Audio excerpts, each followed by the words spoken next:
Hey guys, this is James from Man Tripping and MenWhoBlog, and we are here on another awesome MenWhoBlog virtual happy hour celebrating one of my favorite places on earth, and that's Temecula Valley, California. One of California's wonderful wine regions that, frankly, I love because it's relatively unknown compared to the Northern California stuff, but they are still chill. They've got great product.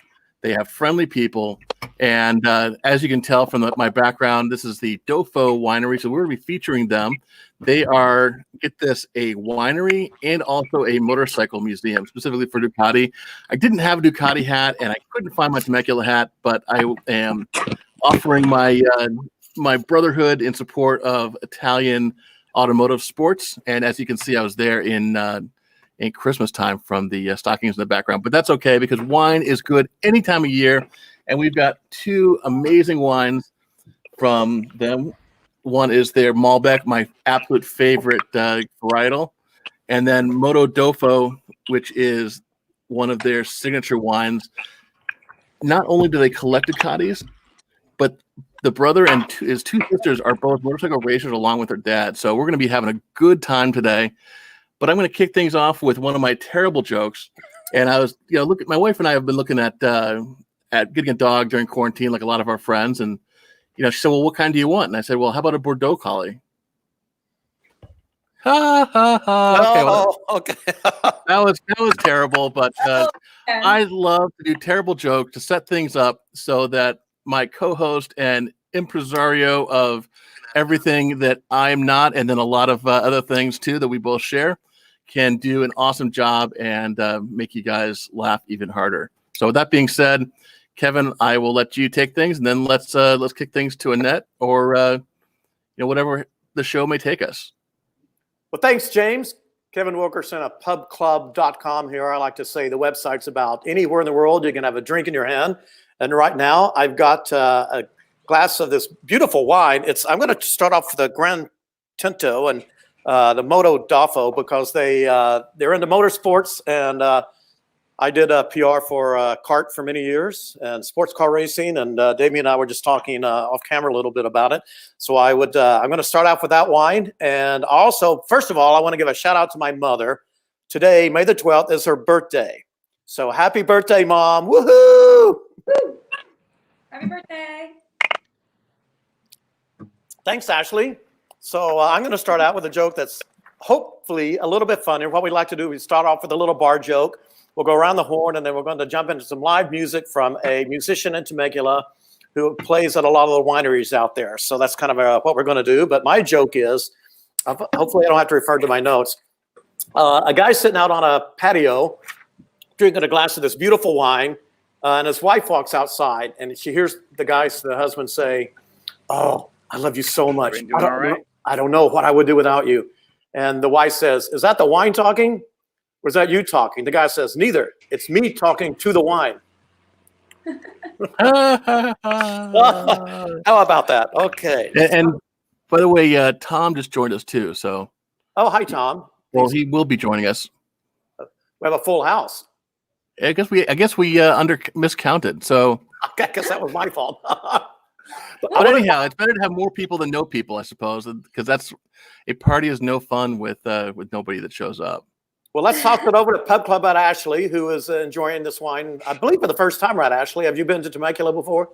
I've been to the Balloon and Wine Festival once in Temecula Valley, but I also get the two Modofo and the from Temecula Valley, and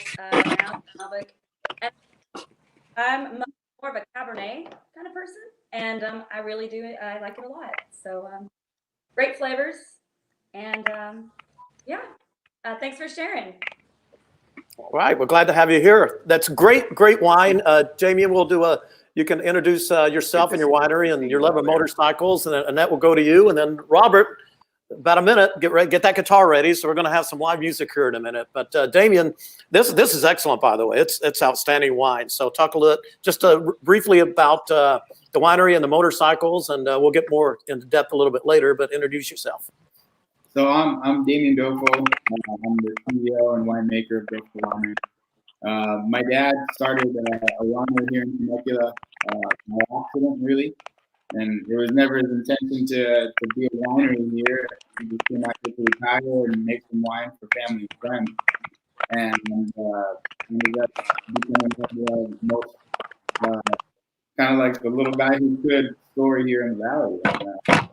And, I'm trying to continue his legacy and making premier wines, and the passion for motorcycles is something that has always existed in our family. We grew up racing go-karts, so all the local go-kart tracks, and then it transitioned onto two wheels, and we're racing vintage bikes. The speeds are a little bit slower, so it's a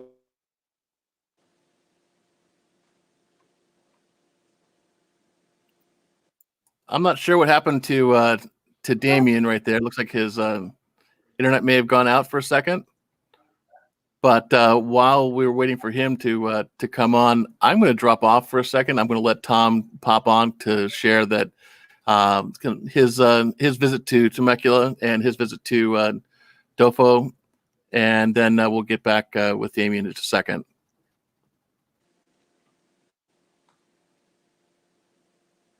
Tom, your mic isn't on. Well, apparently we're having all sorts of technical problems today. So I see Damian's video moving again. So Damian, are you back on? I'm here if you can hear me. Oh yeah, you're good there. So let's let you go back on. When you live in the sticks, we're on Wi-Fi internet out here, so it's hard. It's hard. There's no better option. Well, who needs Wi-Fi when you've got Wine-Fi?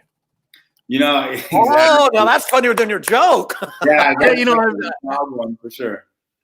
I try to be punny, but I'm not good on the organized setup. So I don't know where you guys lost me, but the motorcycles and the wine, they're both passion projects that my dad infected the whole family with, and I've been making wine since I was a little boy.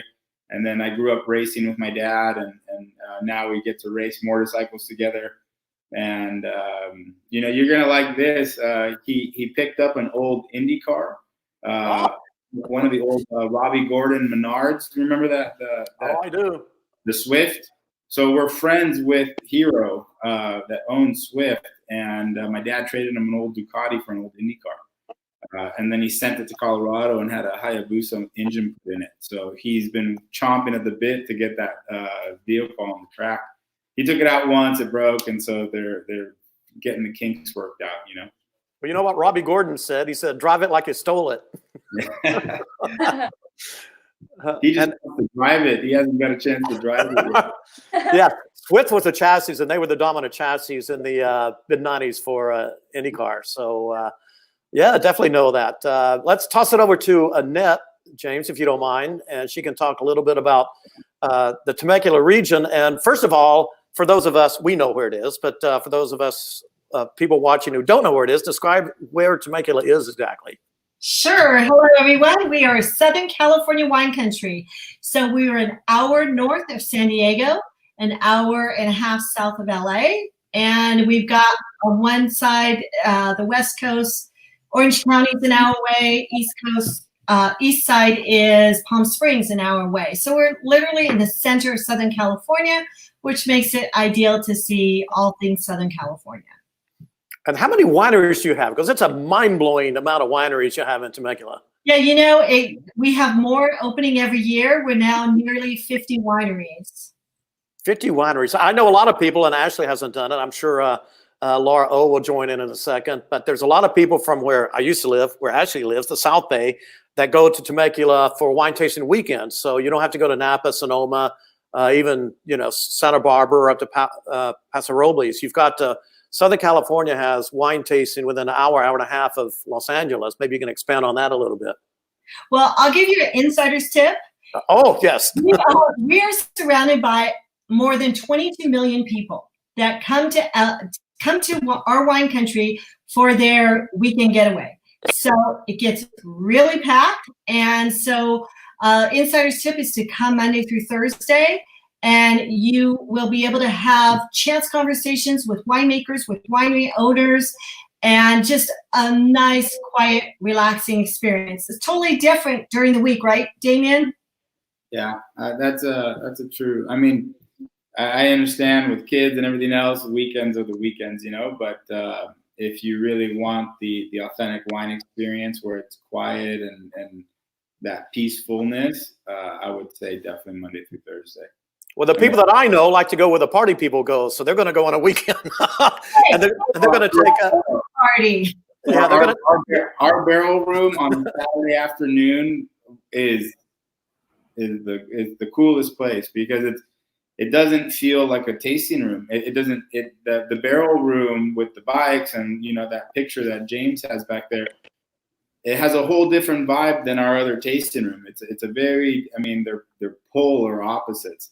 But that's what's cool about our little and we're tiny, so it's what 50 yards away, but you get a complete different experience from one tasting room to the next, and the wines are different too. That's why I sent you two, one of each, because the styles are different and the quality is there, but the styles are different. Well, cool. And one of the things I think that and that you touched on, and Kevin and I have gone back and forth about offline a bunch of times, is that really wine. I mean, you have some phenomenal world-class wines here. I mean, that's undisputed. I don't know how many gold medals and platinums or whatever you've earned, but at the same time, when I first visited you guys, I think about maybe 4 or 5 years ago, I liked wine, but I didn't really appreciate wine. And so I think when I first showed up, you and I think your sister was there as well, maybe kind of walked us through, and we tasted a few wines that I knew I would like, but then you were able to explore my palate and help me understand, why one wine might be $90, another wine might be, well, I don't think you have anything in the $30 range, but why the different prices are the way they are, and the different grapes and understanding stuff. So I really think that's something that's special about Temecula, that if I'd shown up at a similar quality vineyard in Napa or in other places around California, I would not have necessarily gotten that attention and that level of embracing somebody who is a novice. And you never know where that novice is going to evolve into. I mean, I know Kevin and I, we both enjoy wines at $2 and the $5 Land of Lost Toys at Bargain Market Grocery Outlet, because it's fun to explore something cheap. And sometimes that's all you need. But other times you kind of say, hey, you know what? I'm going to have a wine and cheese platter. I've got some great sausage. Honestly, if I'm spending $25 a pound or something like that on fancy sausage and fancy cheese, I'm not going to throw a $2 bottle of wine along with it. But a wine like your Malbec, or actually it's Moto Doffo, which is excellent, by the way. Really good. Goes really well with a quality cheese and a quality sausage. So, that's what I love about Temecula, and it's not just Doffo. Doffo, you have a special place in my heart, but as I discovered last fall, it's really the whole vineyard, the whole valley shares a similar tone. Well, I think also the wine tasting experience to me is the camaraderie, and I like being with people, a lively atmosphere. And we have on a musician, and I don't know if he plays at your place, Damian, but Robert, tell us a little bit about where you play, and then hit us a couple songs. And Robert's on mute. Robert is on mute. Not anymore. There you go. Hey, Robert. Awesome. All right. Well, you're a musician that plays with the wineries and around here. Yeah. What you said was very well articulated. I've grown to really appreciate all the wine down here. I used to live in Sonoma County. I was up there for about 10 years. My wife grew up there. And, living up there were so many wineries. We never really got to really know much about wine. It wasn't until we came down to the Temecula Valley that we got to meet so many of the owners of the winemakers and really get to talk about the wine. And what one of you guys was saying earlier, Monday through Thursday. Yes, Monday through Thursday. I love going to wineries those days. It's real quiet, real easy to just talk to everybody that works there, and really, really great to learn about so much great wine out there. I'm drinking Lorimar wine. Love Lorimar. I've been working with them for years. Love Damian over there at Doffo. Damian, we do a lot of your stage rentals and stuff over there. I don't know if you know that or not, but we're friends on Facebook, so it's good to see you on this. But I also play guitar, which I have here with me right here. And I play at a lot of different wineries and private events, and also just in, Temecula in general. The whole old town area is fantastic. Annette has had me play several events for her over the years, and I'm very honored to do those for her. But I don't want to just keep talking because I think you guys want to hear a song, right? Absolutely. So on any given weekend day, and even often on weeknights, you'll hear some music, live music at these different wineries and different venues all over Temecula. And, you get a good groove going on. We've got a great music scene out here. People love it. People just love the wine and love the music pairing and all that. So here's one. Haven't played this one lately. I'm going to go ahead and play this one here for you. Can you hear that okay? Yes. All right.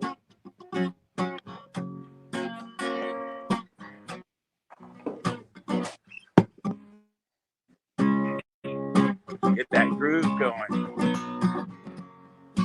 I went down to Nashville, Tennessee. You didn't come up to see me. Well, you stuck your head out to Carolina. You know I'm gonna be right there beside you. 'Cause I always have to steal my kisses from you. I always have to steal my kisses from you. I always have to steal my kisses from you. Always have to steal my kisses from you. Yeah. And that's what you get in the Temecula Valley. You get a lot of great live bands all over the place. A lot of fun.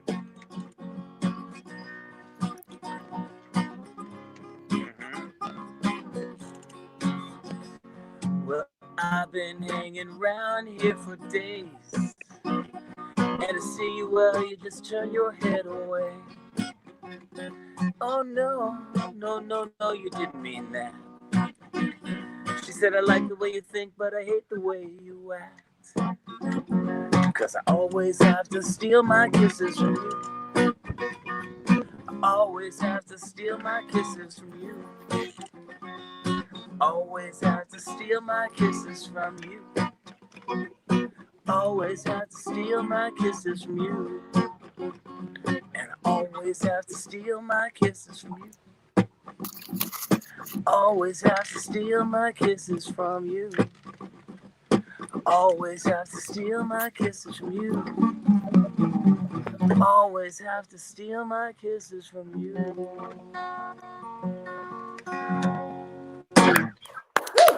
Yeah, awesome. That's a great song for sitting out drinking some wine. That's perfect. Really, really cool to be on the show. It's really cool to learn about what you guys are all about and to hear more about the great Temecula Valley. So take it away. I'll play another song. I'll play an original song next. My musical name is Robert Rankin Walker, and you can look me up on Spotify or Apple or all that, YouTube. But Robert Rankin Walker, look it up. Cheers. I saw on YouTube you play Miserlou from Dick Dale. So that was great.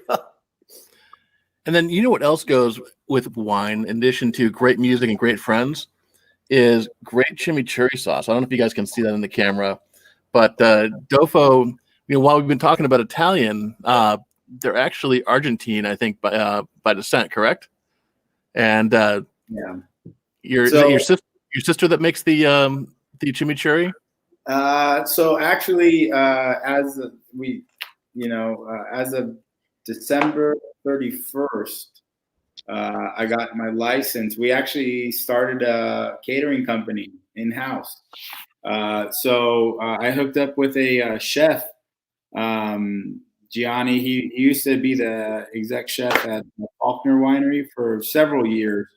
And then he, went off and did his own thing. And then we actually crossed paths again. And I wanted to start not only bringing the chimichurri production in-house, but I wanted to start offering food at our events and really raise the level and be able to have a little bit more input, because we were using catering companies, but it's hard to have that input and be able to put your spin on things when you're outsourcing. And so we said, okay, well, let's start a catering company. So we started Fuego y Sal. So Fuego y Sal is a name that we came up with because in Argentina, that's all you need to have a barbecue is fire and salt. And of course the meat, but fire and salt, the two most basic, things that you can get down to when it boils down to actually what you need to cook a piece of steak. And so, it spoke to our core, it spoke to our Gaucho roots. And so we went with, we call it FYS for short. So the chimichurri is actually made by us. And we have a team behind the chef. My wife is part of the catering company too. And she has a huge passion for cooking. So it's been a great fit to where she's, involved. And we've started this new thing. And it was a point when we started with the chef, our goal was to make chimichurri before the end of the year. And the state gave us our license on 12/30 on, right before the year. And out of a point, he booked an appointment at the commercial kitchen and went down and made our first 12 cans before the end of the year, So super excited. The chimichurri is a long time Argentine tradition, and we like to do ours in a fresh style. So it's fresh parsley, garlic, salt, pepper, a little bit of vinegar.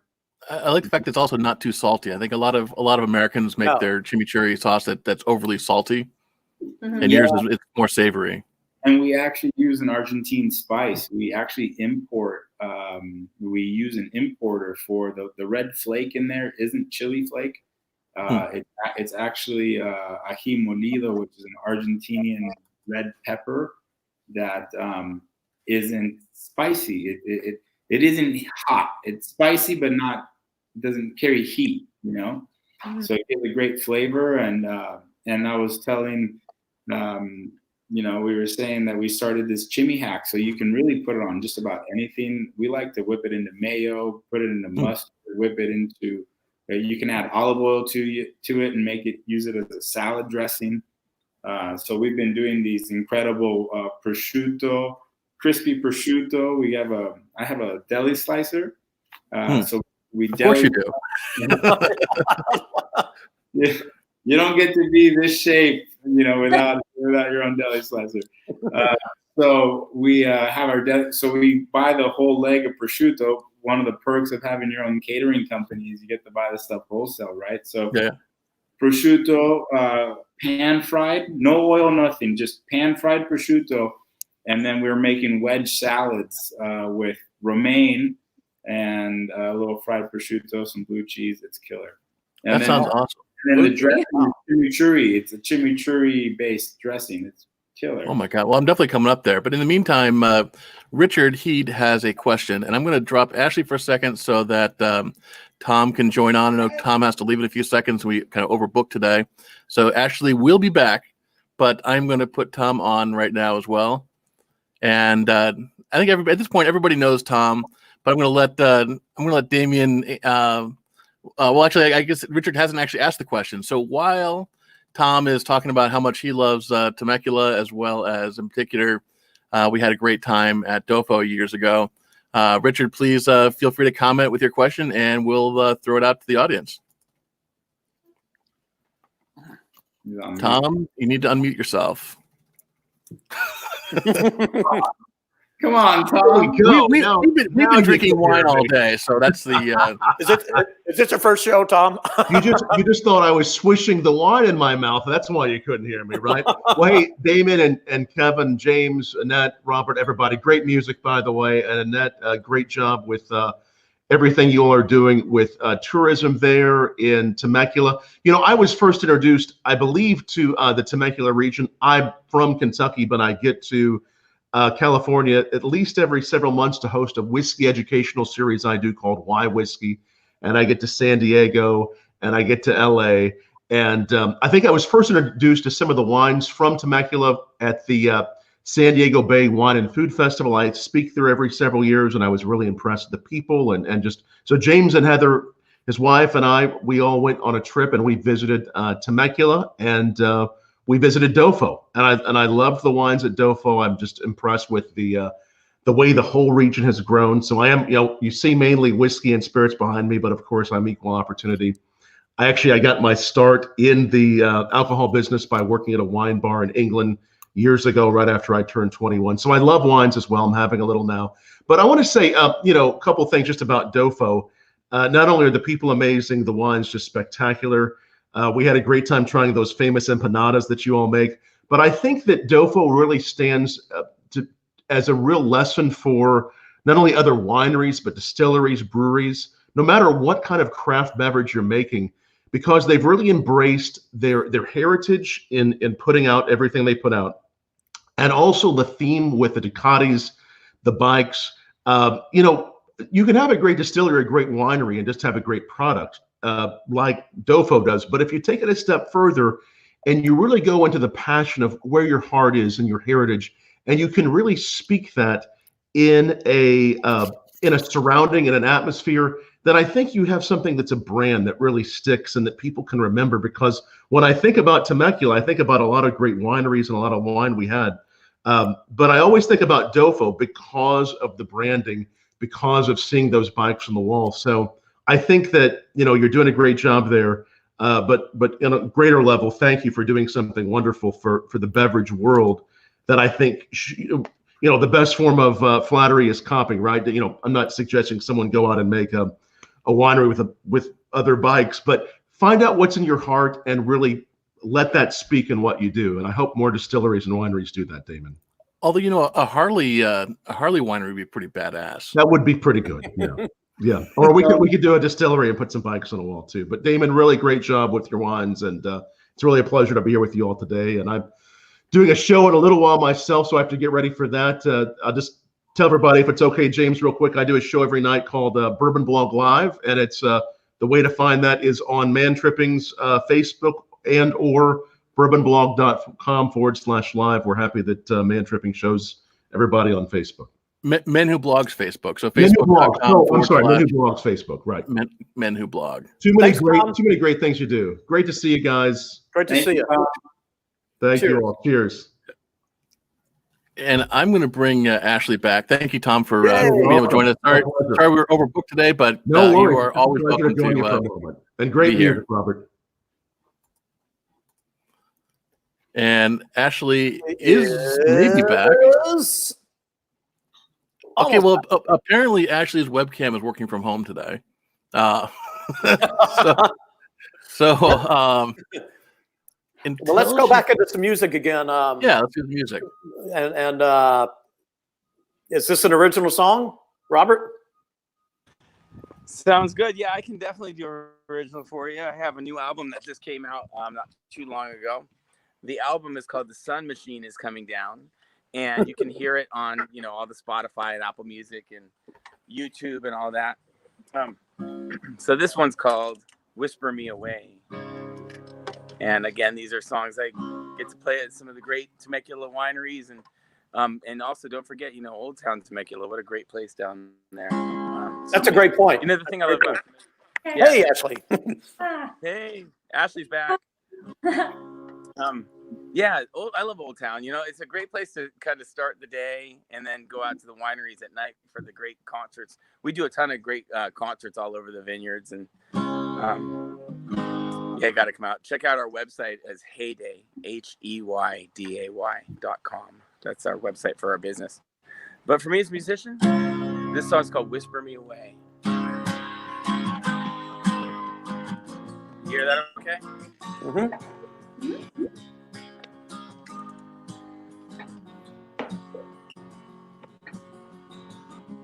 Don't know why I'm standing here tonight as you fall from the sky. I recognize tragedies, they can turn to sin, so throw caution to the side. 'Cause I want you and I want you and I want you, but I feel so inside out. I want you all the time. And I'm sure that you think I'm out of my mind. we'll never have more than this. And if you think time is age, it stands in the way, forget all that, think today. 'Cause I want you and I want you and I want you, but I feel so inside out, I want you all the time. I want you and I want you and I want you, but I feel so inside out, I want you all the time. Everywhere I go, you whisper me away. Every time I wake, I dream of you all day. Everywhere I go, you whisper me away. Every time I dream, I live for you each day. And I want you and I want you, but I feel so inside out, I want you all the time. I want you and I want you and I want you, but I feel so inside out, I want you all, but I want you all the time. There you go. All right, that song's called Whisper Me Away. Check it out on YouTube and all those other streaming services. Thank you. That is absolutely beautiful music to sit and have some wine at the Temecula Winery. When you're sitting outside and, the weather's always nice and sunny, a little hot, but that's beautiful music to hear at a winery. It's just absolutely perfect. Yeah. Or a brewery, right? A brewery, right, Annette? Because you all, let's just not focus on all the great wineries, but if you tell people too, you've got craft breweries there. I believe you got distillery. Damian there is, you can't drink wine all the time, so he's got a craft beer. Yeah, we've got a dozen breweries. We've got a few. Beer. We've got the breweries. We have a couple distilleries. We have a few speakeasies. You have a meadery. That's right. I'm drinking Shooting Blanks from Thompson and Twain, and we've got some great experiences out there. And that's what it's about. It's an experiential visit for everyone that comes. And you have the Temecula Blues Festival. A lot of people don't know about that. South Bay, great musician played there last year. Sherry Porto. I call her El Porto because that's a little secret section of North Manhattan Beach. Sherry El Porto, she played there. Blues Festival. We had a lot of people from Hermosa go out there for that event to follow her around. And as Ashley's been too, and can maybe talk a little bit about the great Temecula Wine and Balloon Festival. Notice it's wine and balloon, not balloon and wine. And that has been moved to September. Is that right, Annette? That's right. September 25th through 27th. If you go to visittemeculaValley.com, you can see all the different events in wine country and Old Town throughout Temecula Valley.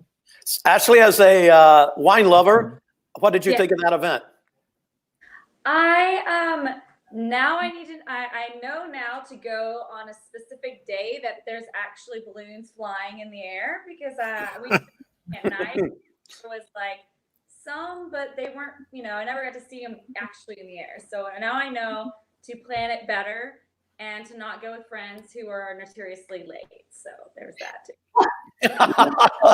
The weather determines that too. We got longer than the whole time we were there. We caught the very end of it on a Friday, or I don't even know. So, but I did get to sample a bunch of wines, but it was kind of like speed sampling, really, because it was like, okay, we're wrapping this up in an hour.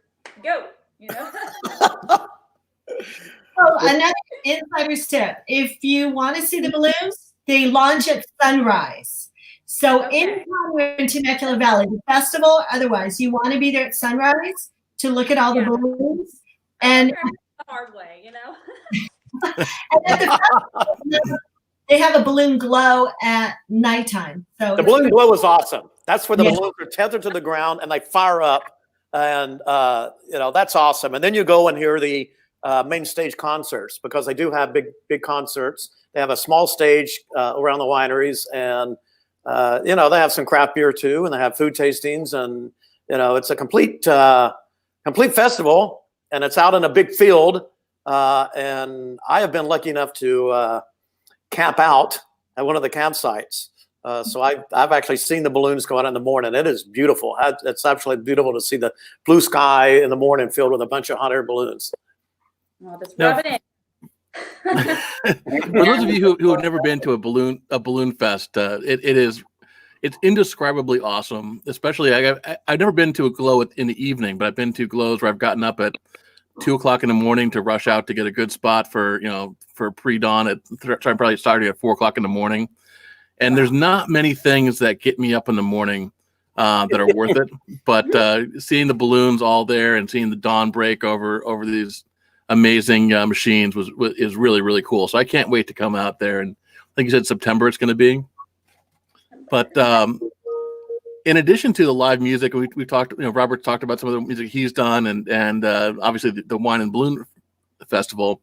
But Temecula also has an amazingly complete casino resort complex in Pechanga, and so I don't know if you're getting music like a U2 level, or I don't even know what the kids listen to these days, but U2 was big in my day, so gosh darn it. But they have a great selection of premier music that if you want the big stuff, you got that, but if you want the local music, you've got that too. So just want to give a shout out to Pechanga, because they were an awesome host last fall when I visited. It's Pechanga, right, Annette? That's correct, Pechanga. They have A-list performers there. What's really great in Temecula Valley is nothing's more than 15 minutes away. Most things are just a few minutes drive. If you're going to Pechanga, Old Town, Wine Country, it's all just a few minutes away. So it's very convenient.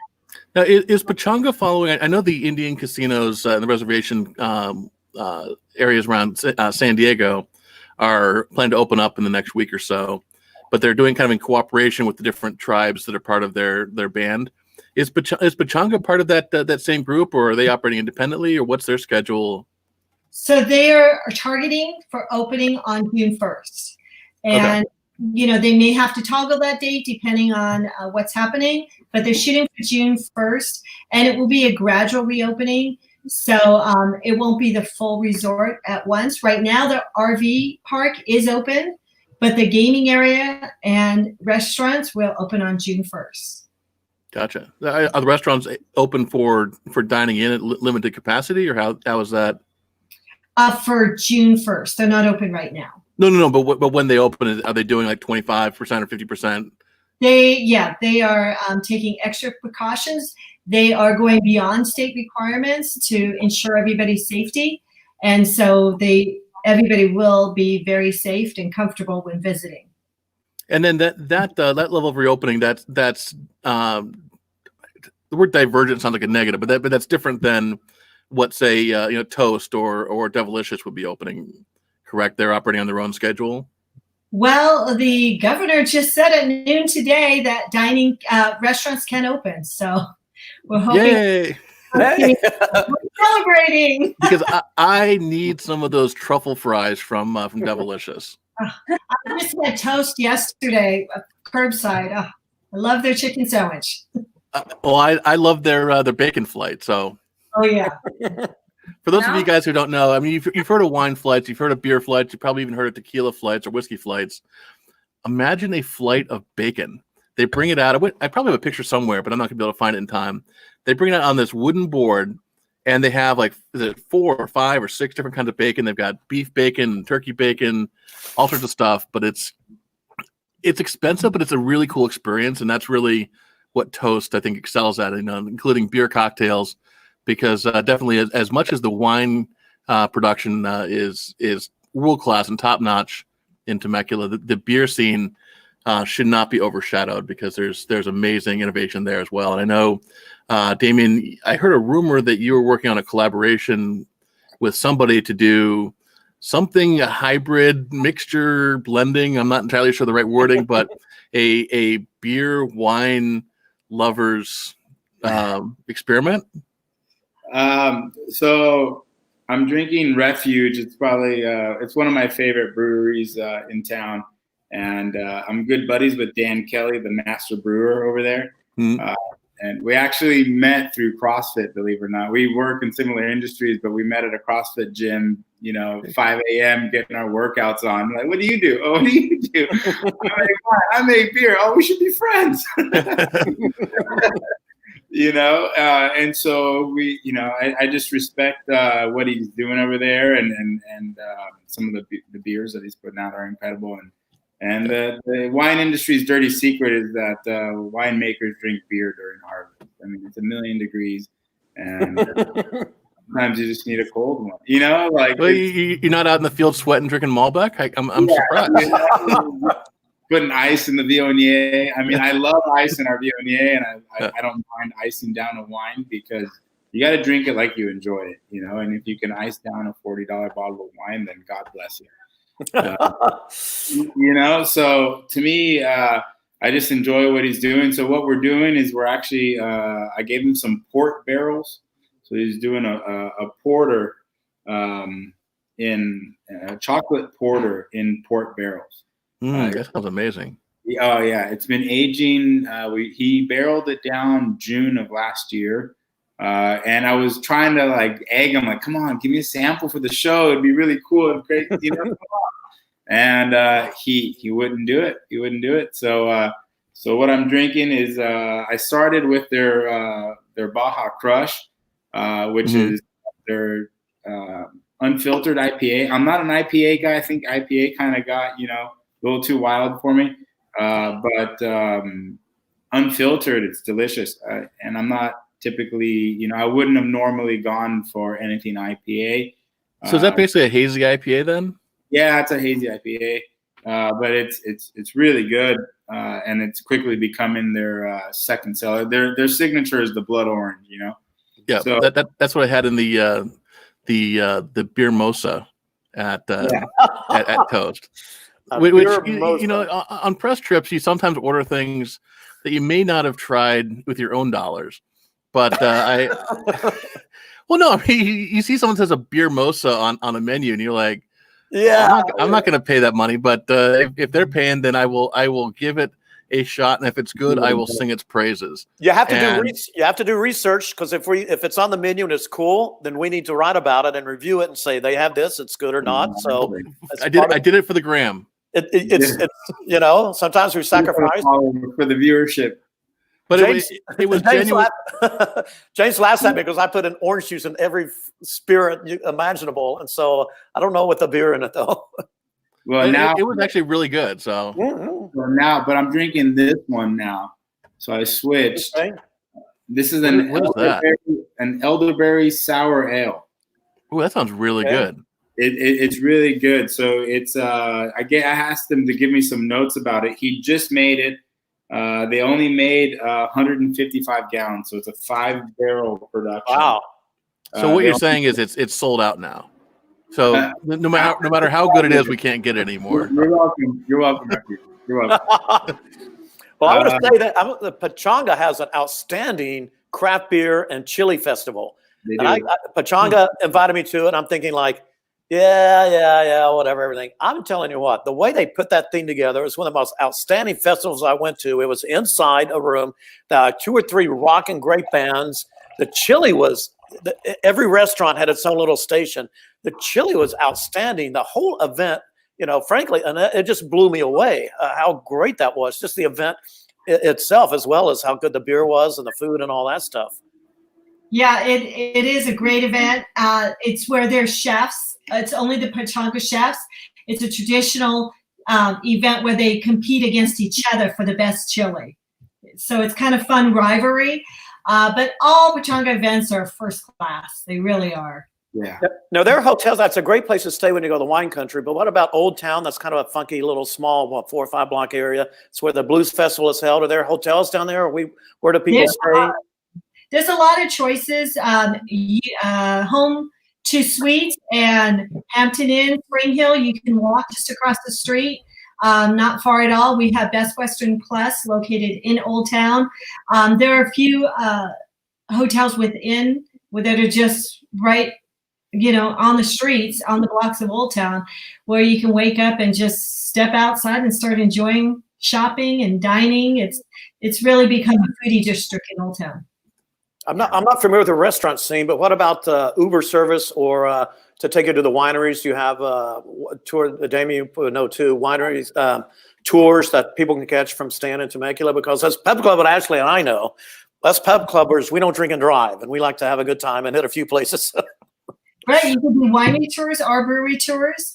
We have, they'll pick you up. Of course, you could do Uber, or Lyft, but we also have transportation companies. You could see wineries by horseback, horse and carriage. Oh, really?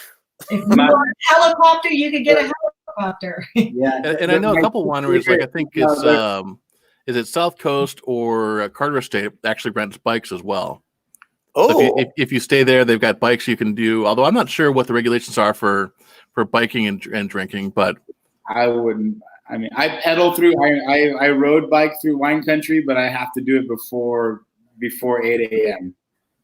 But Yeah. there's two really, really cool transportation companies that I love, because it's not just a limo. So there's one called Van Boozy, and he's getting old VW buses, and he makes them Targa top. He cuts the roof out and open top vintage VW buses. that sounds super cool. all right. I like the horse and carriage, but Annette, I don't know about you, James, but Ashley and I and Pub Club are going to come out and do a story on that, because that's a Pub Club kind of thing. And I'll do the helicopter. You can do the helicopter. The helicopter is cool. I've done the helicopter. The other cool one, though, that is totally unique is SoCal sidecars. So these dudes they're getting old sidecars. They're old BMW clones. That's right up your alley, huh? Oh, I love it. We're their favorite winery. So, but what they did is they retrofitted the sidecar so they can take two people in the little sidecar. Really? And then the drivers dress up in vintage, like Englishmen. With the goggles? They Awesome. hats and everything, the whole deal, and they're all strapping dudes, and it's a really cool experience. And they have a whole fleet of them. So I think they got like 4 or 5 bikes, and they drop them and run people to different places, and they got the whole deal. Hey, and Ned and Damian, I'm going to connect with you guys after this, because I think I would love to do a roundup for Man Tripping about 5 unique ways to see Temecula, because I think everybody knows there's Jeep tours and there's passenger vans and that kind of stuff, but that's very manly. All of them, the helicopter, like the sidecar, the vintage. But what's cool about the bus one is that he's an ex motocrosser, so he's a gearhead too. He's a good dude. Yeah. I really want to go on that now. And you're absolutely right. As manly as it is, I know that there's some badass women out there who would enjoy it too. As Ashley, who I don't know her mic is working, but I know she would enjoy it. Yeah, and your mic's not working, Ashley. but she can pantomime, so that's almost as good. Let me send her a message, and it looks like I'd love to hear some more music from Robert. It looks like he's in and out. So I want to tell you too, this Malbec is excellent as well. It's very, very nice and clean and smooth. These 2 wines here are excellent, and people can find it. You're shipping right now. How does that work? So people can find this right now. Yeah, due to the restrictions, we're open for pickup. So if you order online, you can swing by, make an appointment to come pick up your wine. We're allowing only 1 to 2 guests into the tasting room at the moment.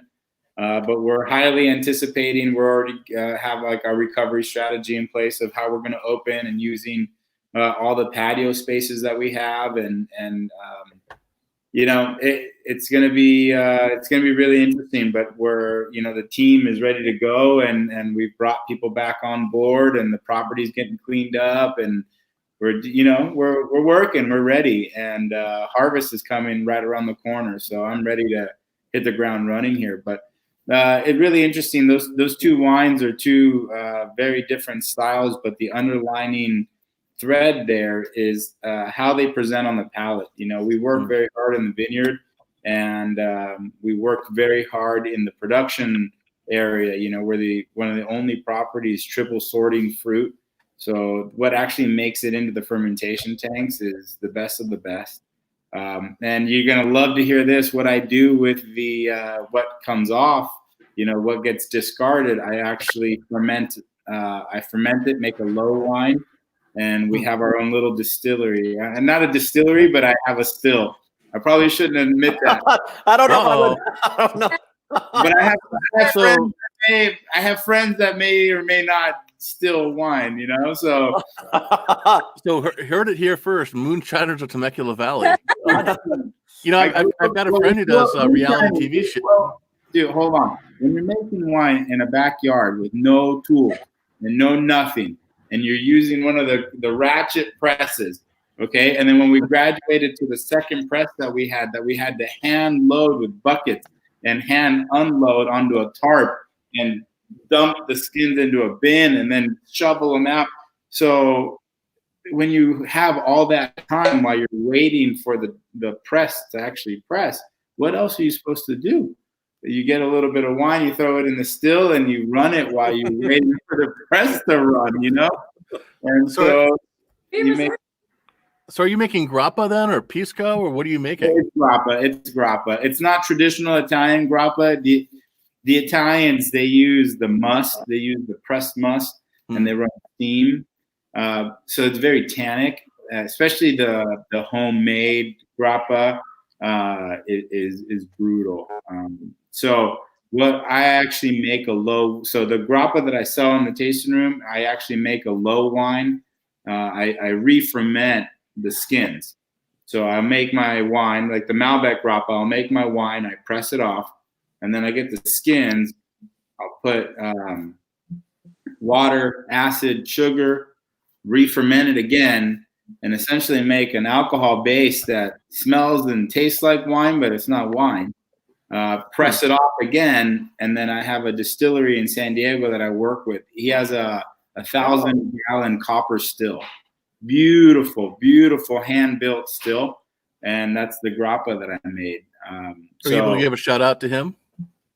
You know what? The brewery, it was a brewery distillery. They actually went BK, and so I lost the connection. Luckily, the still is so big that for me to be able to run the still, I had to make 660 gallons of low wine, which is a boatload.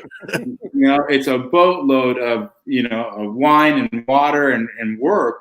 So I had to make almost 1,000 gallons to be able to run the still because the steam coil inside was so high in the still.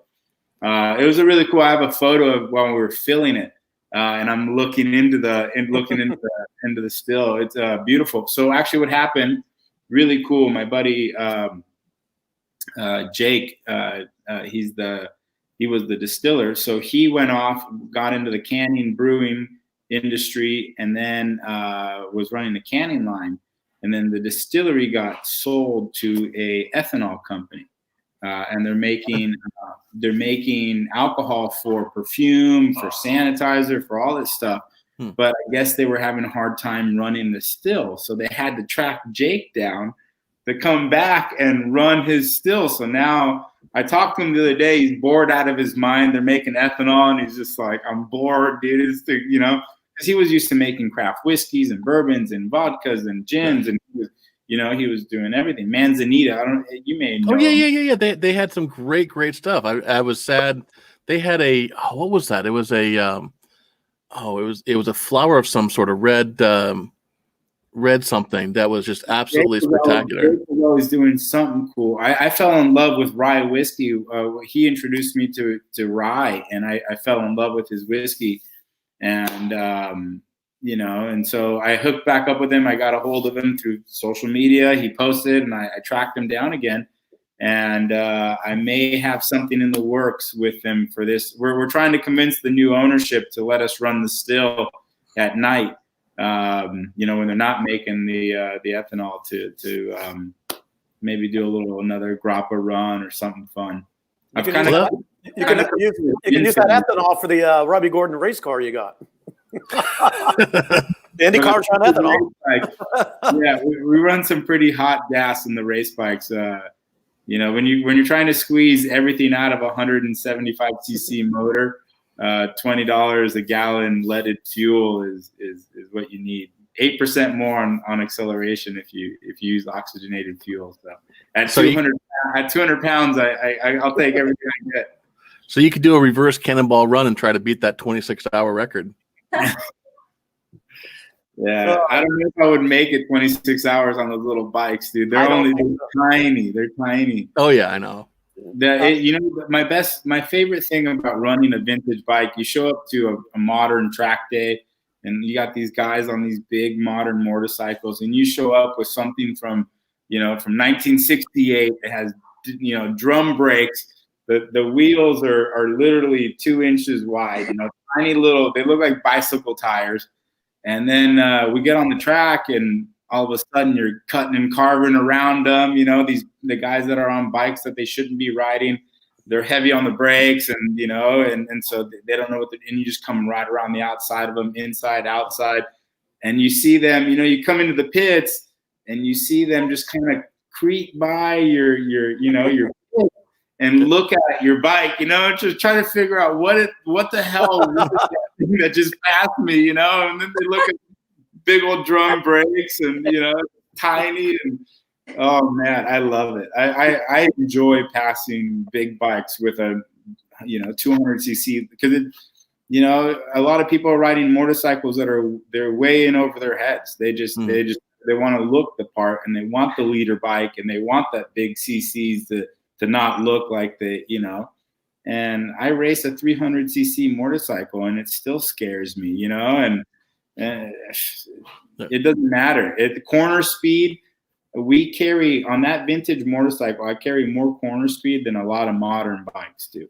And the contact patch is tiny, but it's, you know, it's just the corner speed is where the difference. Anybody can go fast in a straight line. It's the corner that makes the difference, you know, and how aggressive you are going in, and how, you know, that's racing though. I mean, you get it. And from the videos I've seen of you, it sounds like no matter what they may think of you on the course, everybody's your friend. After I've seen the Doffo tent with you pouring wine and stuff. So yeah, it's the ultimate equalizer, you know. It's like everybody, you can't get mad at the guy that's pouring the free. That guy cut me off. Oh, he's got wine. Yeah. I guess I'll let him pass me, you know. Give me a shot. Wine solves a lot of problems. It really does. Fun. Cheers to that. Ashley, we have to go there. Ashley, what's your of all the transportation methods of getting to these wineries in Temecula, you know, what would be your favorite? What would be your preferred method of transportation? Oh man, I kind of like James with the helicopter, because I've never been on a helicopter, and that's overdue, right? Great. Hey, you and James go in the helicopter. I'll go in the VW bus. I'll go in the sidecar, and I'll just meet you at different places. Hey, Kevin, have you ever been in a helicopter? I have, yes. And I could just like land in your cut-off roof van. You could plan that out. So That's supposed to be a really tiny helicopter. I've never been on a helicopter, so I have no idea. We got to fix that then, because a helicopter is a very different experience. Mm-hmm. No, all those sound great. Everything, even the horseback, anything per the norm of just. Literally, I don't have that much experience with wineries. It's like either my friend bus or that's a shock. drove us. I've never even like stayed the night at a winery, and so I'm like very curious about all this actually. Well, and Damian, you guys have, I don't know if is it an official Airbnb or just a guest cottage that you have for some of your wine club members? Is that right? No, it's actually only available to wine club members. Okay. It's the original master bedroom of the house. So my dad lived here up until 2 years ago. And so when he moved out, we had the master bedroom. And that's what I really pushed my dad to, you know, I thought he was going to retire and like move to San Diego. I was like, Dad, La Jolla, anywhere. I mean, you can go Del Mar. I mean, where do you want to go? Coronado's beautiful. And he's like, across the street. You know, he bought 5 acres across the street and bought a drone and flies the drone over the, you know, buzzes the winery to see what we're doing. And you know, so it's the master bedroom was there, and so we turned my sister loose. My sister's the one that has done all of the aesthetics upgrades that you've seen. So the master bedroom was kind of her trial run, and she did a full remodel of the master bedroom, and it looks absolutely gorgeous. It's a beautiful master suite that opens out to the vineyards. You hear the classical music. You can sit on the back on the little patio that we have for it, and the balloons fly overhead.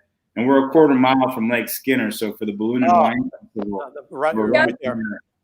Yeah, we used to host a breakfast on our hilltop for the balloon and wine festival because they would leave the lake and fly over our head. But we got tired of hosting a 6 a.m. party, so it was tough. Well, I think you guys have done a great job on your wine club, and virtually everybody has a wine club at this point. And then, you know, wine clubs can vary from, okay, I put my name on an email list, and they'll tell me every couple months when the wine's available. But probably one of the coolest things that I've seen is you guys have I can't remember the name of it, but it's a $1,000 level, and you can actually go and help harvest the grapes, and then you get your own wine. And I think that's just such a badass idea because. At the end of the day, you know, anybody can go out there and buy a Bentley. Anybody can. I mean, not anybody, but you know, if you save up enough, you can buy a fancy sports car. But how many people actually have enjoyed a glass of wine that they spent the time helping harvest and that they actually touched the grapes on? I think experiences like that, especially as we come out of a era where we're so disconnected from everything. I mean, I don't even go to the grocery store anymore. It just appears in bags by my door now. So to be able to walk through the vineyards with an expert and you know, understand the process of which grapes you want to pick for the wine, I think is something that is well worth $1,000. I think it's $1,000 for 2 people that can do the experience. So basically as a couple or 2 buddies that enjoy wine, spectacular idea. Yeah, that's our barrel club. It actually goes on sale in July here, and that's something I know that people do like the grape stomps, and they do, you know, like these wine events or the blending parties and stuff like that. But there wasn't a really core experience, and I wanted, you know, I kind of thought outside the box. There was nobody else doing it. I've been pulled aside more than once by other wineries saying, "I love your idea. I wish I could steal it," you know, but I'm not going to steal it. It's brilliant. It's absolutely brilliant. You know, but it was something so natural, you know, and there's other wineries that do, like, you can buy a barrel or this and that, but it's not get in there and a DIY, and it's like, it's not the scale of, you know, home brewing or home winemaking, because it's a lot more than $1,000 to make your own wine at home. You know, if you figure you got to buy the fruit, and then you got to do the equipment, and you got to buy the cardboard, and you got to buy the barrel, and then you got to insulate a room to keep the temperature, and then the aging and the whole deal. It's way more than $1,000. And so and then if you do the math on ours, you know, a case of wine at our winery is $600, and so $600-700 for entry level stuff. And you know, you get 3 events and the experience and a case of wine with your name on it. I don't know how you're making money on that. Damian, how long does it take for it to make, like, the wine? It's a 1 year. So it's a 1 year process. So what we do is you come out. I throw a dart, and it says September 15th is harvest. You know, middle of September. And that's why people are like, well, what's the grape going to be? What varietal? And I go, whatever's ripe on the 14th, guess what? That's what you get, you know? And so people are like, well, I want it to be this. I'm like, well, pray, because I don't know, you know? Like, it's come down to that morning decision. We pull bricks real early, and it's whatever's, you know, close enough to being wine worthy. And then my favorite. So we've done this now 5 years, and what I've done is I've actually saved. This is going to be the 5th year. I've actually saved a little bit of wine from each one. My plan is to have a big reunion party when we hit the 5th one, and do a vertical tasting and have everybody try all the Barrel Club wines. And then have it be like have it be like a vote off on who, do it blind and see who wins, see who made the best Barrel Club wine. And they're doing a free concert by Robert. Whoever, right? There's nothing free. Nothing free. There you go. Well, Robert, we see you sitting there. You're kind of off and on, but we're all anxious to hear some music. So how about playing something for us? Turn your mic on.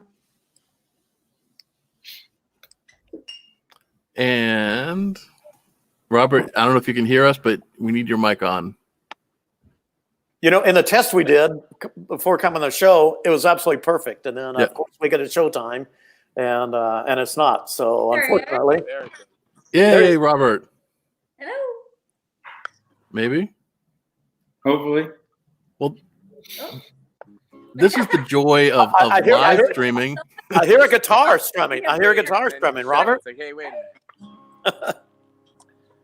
Well, again, it's just great to be here with you guys and enjoy this time and this wine. And I've had a couple glasses now, so I'm kind of feeling it. Good. and honestly. So I'll close this out with an Eagles song. Oh, okay. Can you hear that? Yeah. Yes, we can. I feel like it jinxes it every time. You hear that all right? Absolutely.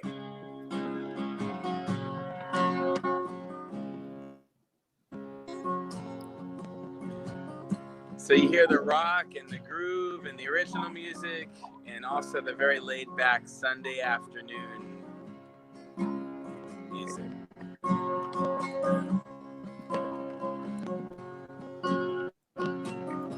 I like the way your sparkling earrings lay against your skin so brown. I want to lay with you in the desert tonight. A billion stars all around. Got a peaceful, easy feeling. And I know you won't let me down. But I'm already standing on the ground. How's that? That's great. Cheers Perfect. to Temecula Valley. Heck yeah. Found out a long time ago what a woman can do to your soul. Oh, but she can't take you anyway. You already know how to go. Got a peaceful, easy feeling. Won't let me down, but I'm already standing on the ground. Oh, and just in time. Oh, Robert, bless his heart. I know. Well, one thing we like to do here on the MenWhoBlog Virtual Happy Hour is to total immersion in a destination. So having a local singer, performer who plays around at the, say in Temecula, who plays around at the wineries you can hear around town, it's a great addition to the show. So thanks for coming on, Robert. Thanks for setting up Temecula. And it just fits in perfectly with the atmosphere of the show. And one thing before we, at this point, again, we are an hour and 9 minutes into our 45 minutes to an hour show. So thank you everybody for still sticking in with us. But before we go out, I want to give a shout out to some of the other wineries that are in town, because while we've given a lot of love to Doffo, and certainly I absolutely love Doffo, and that you guys have some other pretty unique wineries in town, ranging from You've got Robert Renzoni, which it has some food that's direct from Buffalo. I have a standing RSVP or a rain check RSVP, whatever you want to call it, to come back and try his buffalo wings, which I'm told are authentic, as well as his amazing sauce. But then you also have is it Bataya? That actually is I'm going to guess they're going to be one of the last to open up fully for their resort, but they actually have a pool, so you can go there and get a pass for the day, hang out, drink some wine, enjoy the pool. And I'll let you tell more about that, because I heard about the concept last year, but obviously November was a little bit chilly to go hang out in the pool. So this summer will be their second summer, and Bottiglia is an Italian winery, and it's a winery with a pool, so it doesn't have overnight accommodations. So you can sit and enjoy lunch at their outdoor cafe. They do tasting experiences. You can do charcuterie and wine pairing. You could do go to the wine lab and blending there, or you can do tastings from their barrel. So it's all about the experiences. We have 3 different regions that people can go to wine taste. Of course, you can mix them all up, but we have the main road, which is Rancho California Road. That's probably the most trafficked area. Doffo's on the far end of Rancho California Road. You also have Calle Contento, which is an offshoot of Rancho California Road. We have several wineries there. That's a kind of up and coming region. And then we have Deeper Tola Wine Trail. So there's 3 different trails that you can choose from. And every winery, nearly 50 wineries, they all have their own unique experiences. I like to say it's like traveling the world. We have the Argentinian family, which is Doffo. We have a Persian family, Indian family. We have a couple of winemakers from Mexico. Of course, a few Italian wineries, Spanish wineries. So you get a good taste of the world when you come to Temecula Valley. We are fortunate that we can grow a multitude of varieties because of our location. And we're very blessed that we can have so many types of wines there. You just mentioned an Indian family that has a winery. Is that an American Indian, or is that like a South Indian, or whatever the right wording is for that? I'm not sure. It's a family from India. Okay. And it's called Akash Winery. Cool. So are they blending some Indian tradition into the wines there, or is it just the fact that they happen to be from a different country? It's a family from India, and they're I don't think that they have Indian wines. Do you know, Doffo? Damian?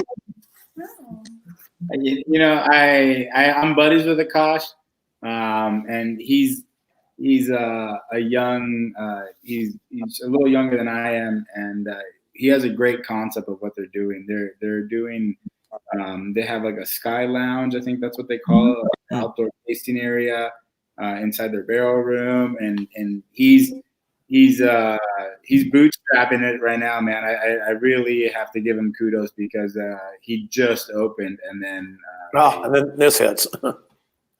So I mean I went through. He's been hooking up with local small businesses and teaming up to do drive-through stuff and really working hard to you know, mitigate the losses here. But he's great program, and I'm buddies with his winemaker, his buddy Renato. Renato Saiz is their winemaker over there.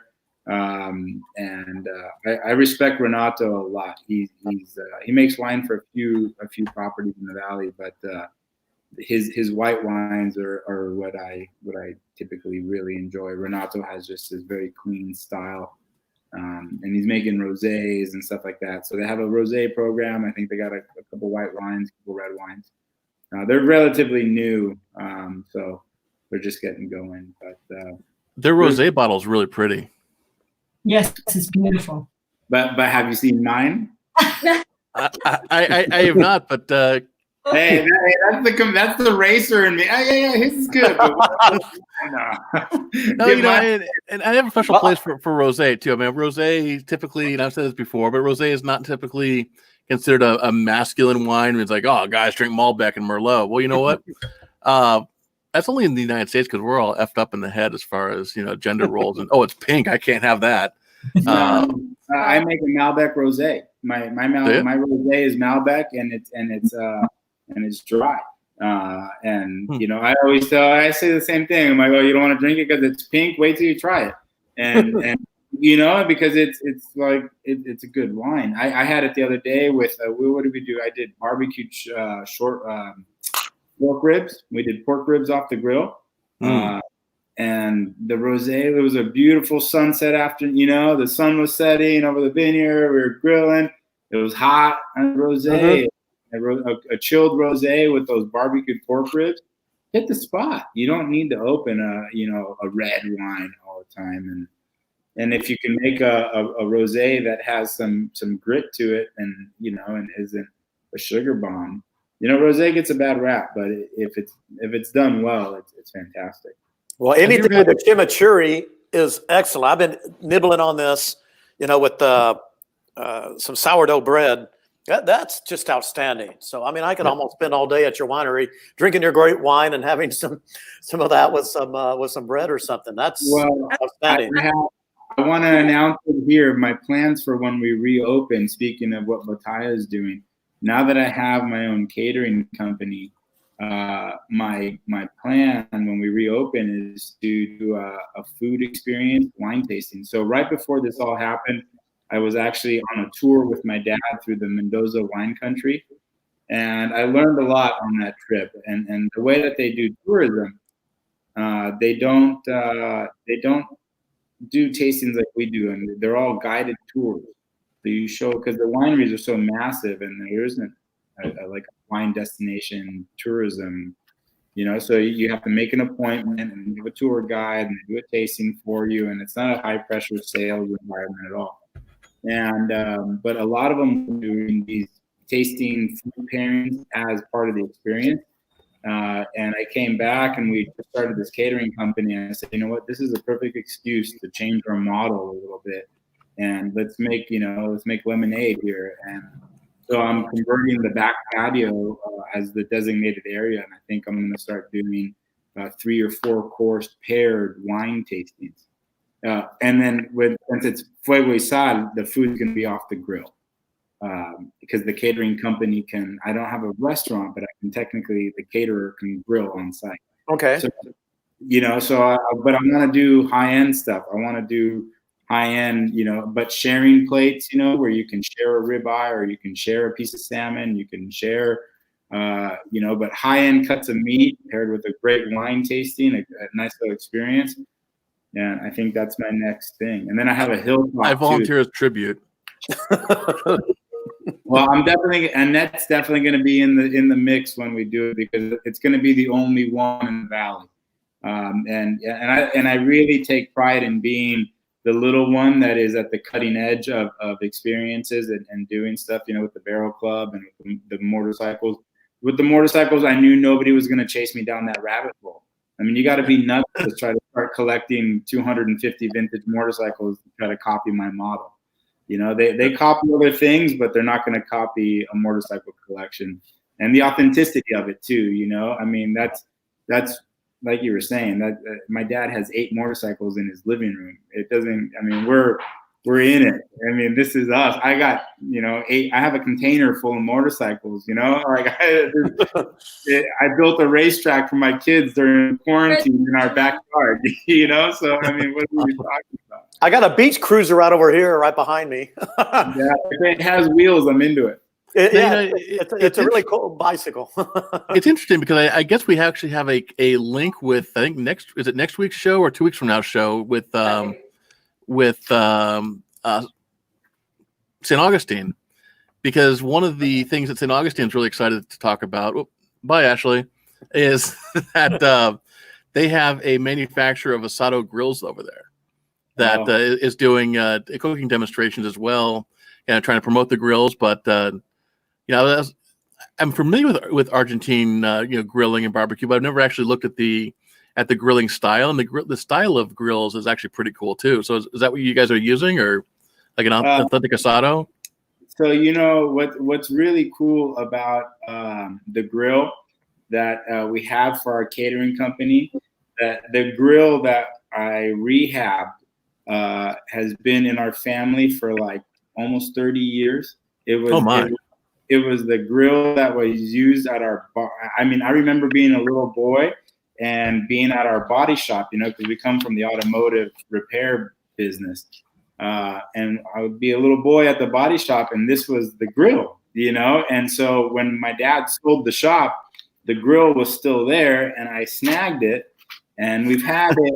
When we had the when the idea came to start the company, we had made another grill. My dad went to the scrap yard over here recycling and got an old almost like a jet ski trailer type of thing, and we built a grill on top of a jet ski trailer just so we could tow it with the tractor. But it's huge. You could cook like a half a cow on this thing. It's massive. I mean, I want to go to a race with you guys. Oh! At our races, why do you think we're the most popular pit? We barbecue and drink wine. Do you go to Laguna Seca? Have you been there? Yeah, I actually was just fortunate right before this whole COVID thing. Our vintage club actually booked Laguna Seca, and we got to race Laguna. And what did you think of that? I got on the podium. I was really excited. I made a pass at the out of the last corner, got him real close to the race. It was a drag race to the finish line, and I got on the box and in a very competitive class. And I had a great racing weekend, and the corkscrew is super intimidating, especially on a. I was going to talk about that. For those who don't know, Laguna Seca is in Monterey, California, another beautiful California wine country.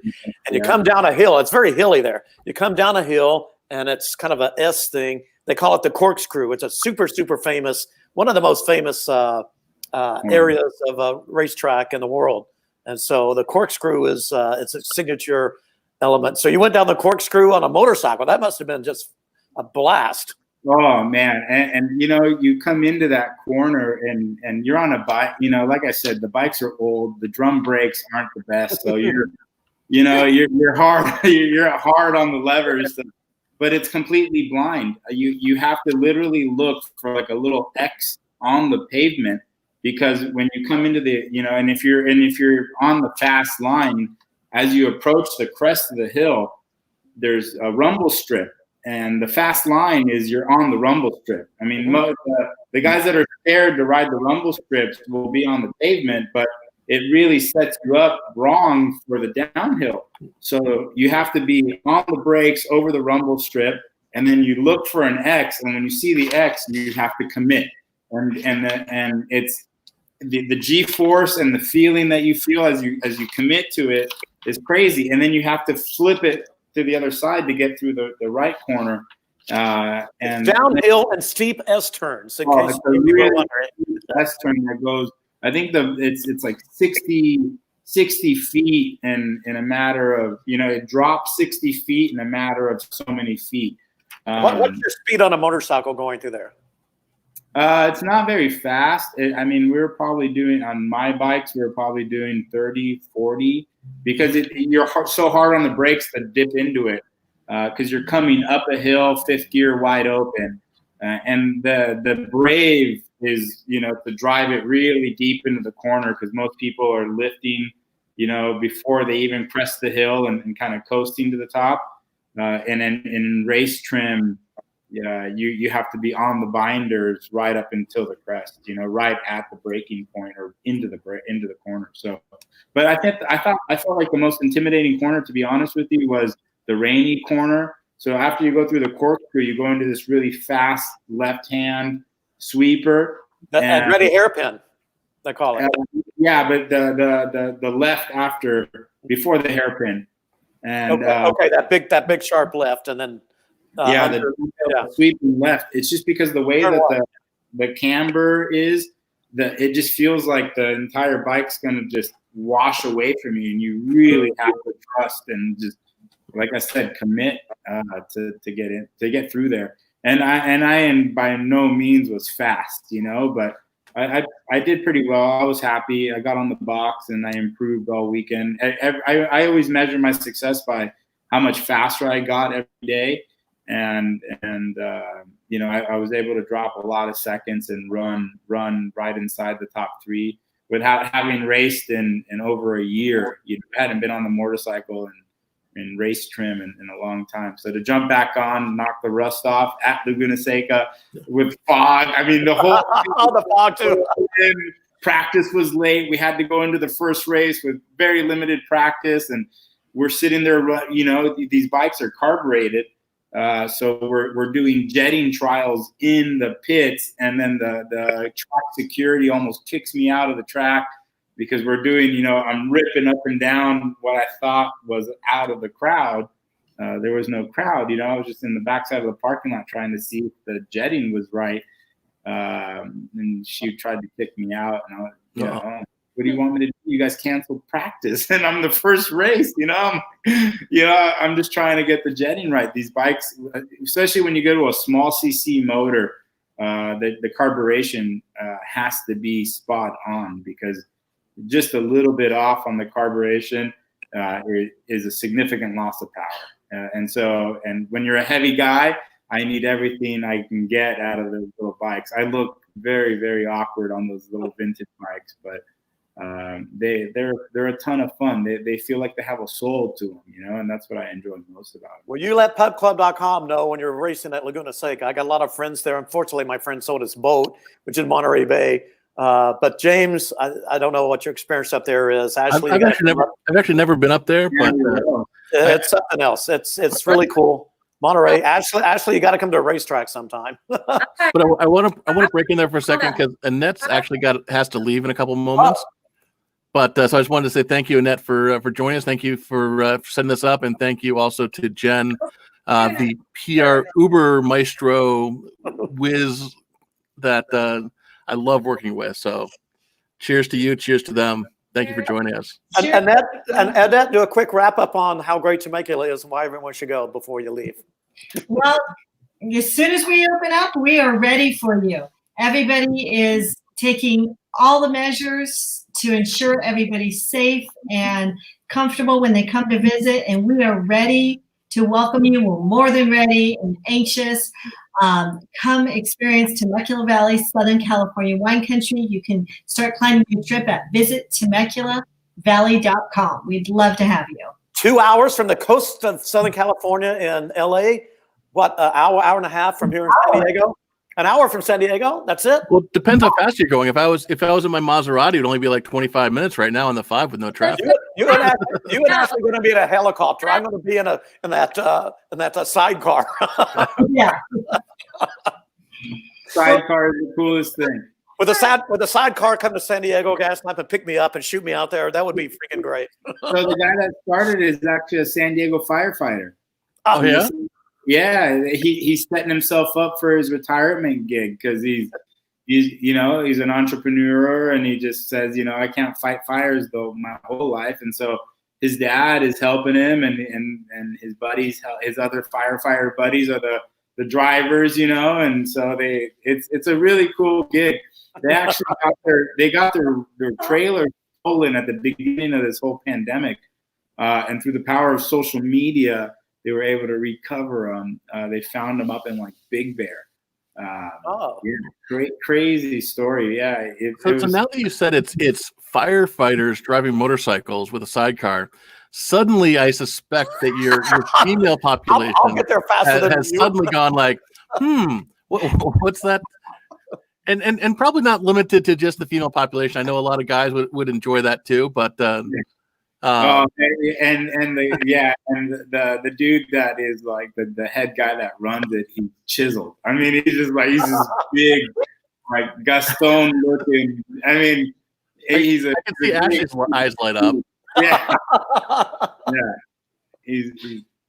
yeah.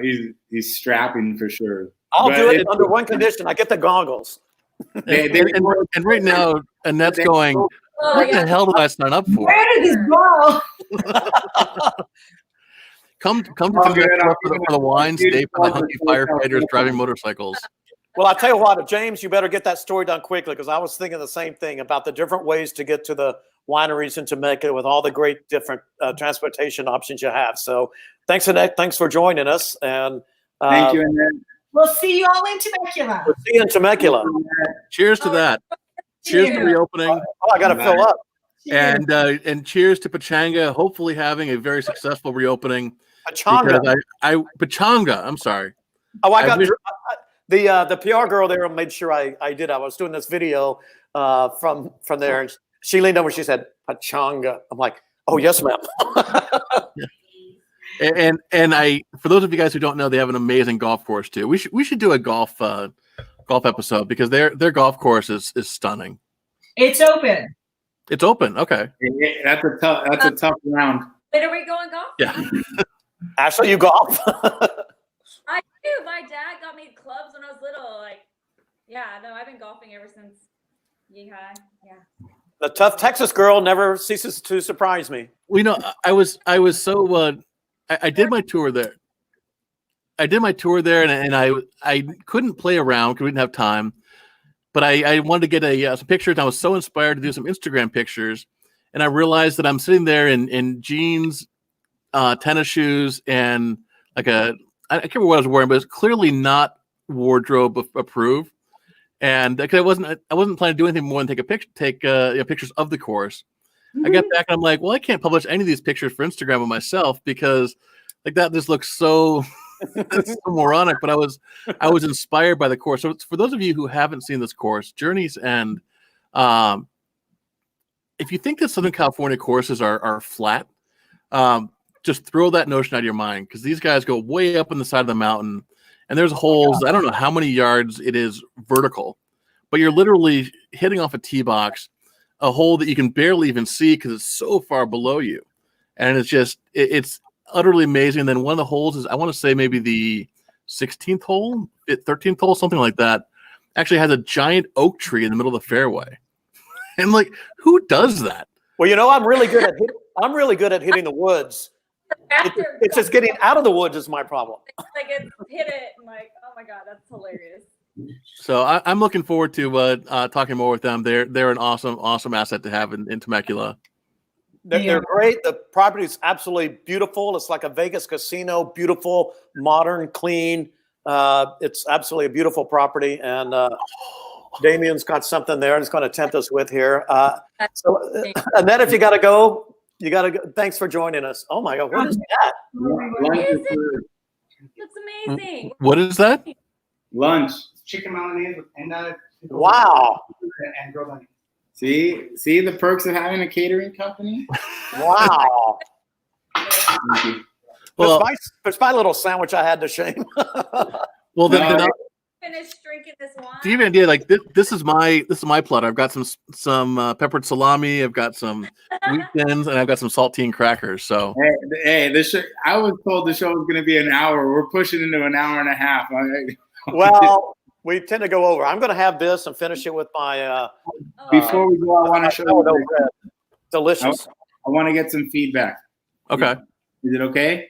absolutely.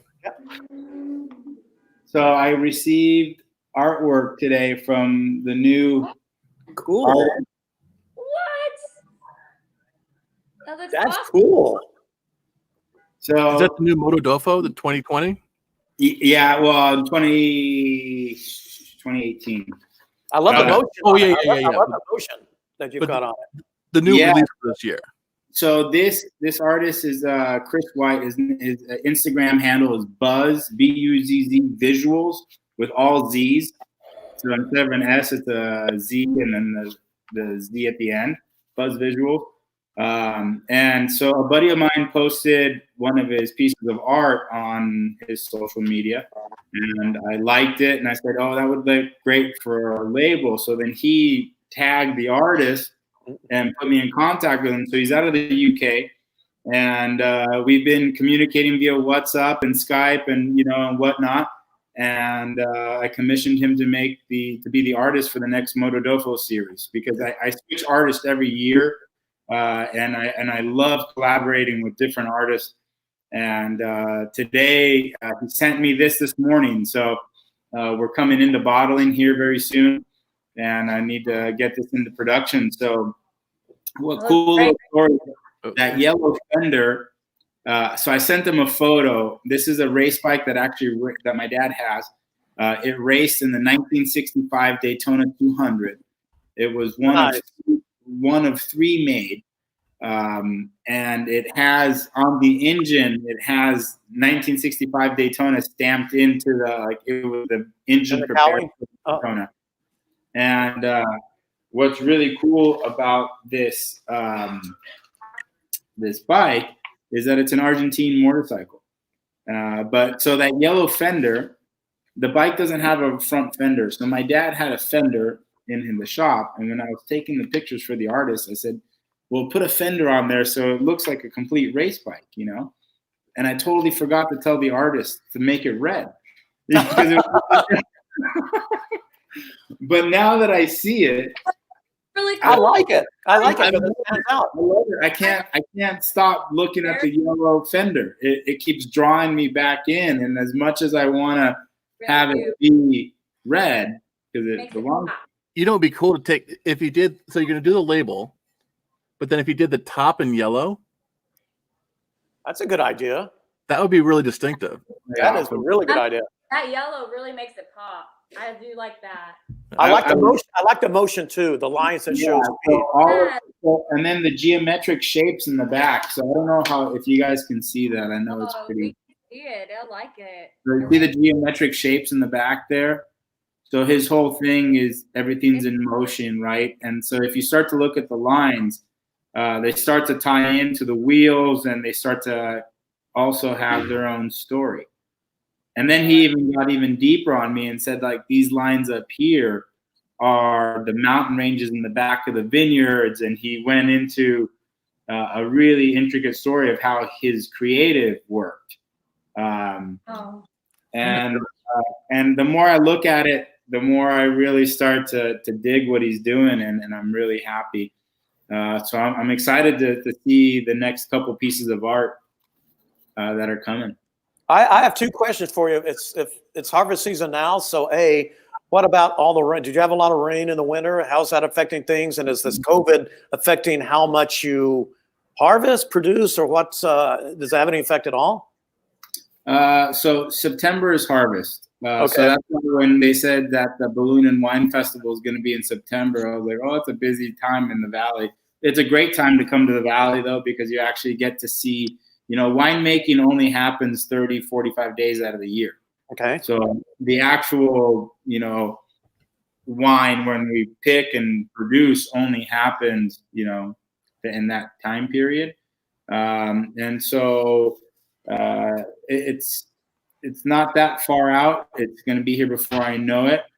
But the whole COVID situation really hasn't affected the vineyard side of things.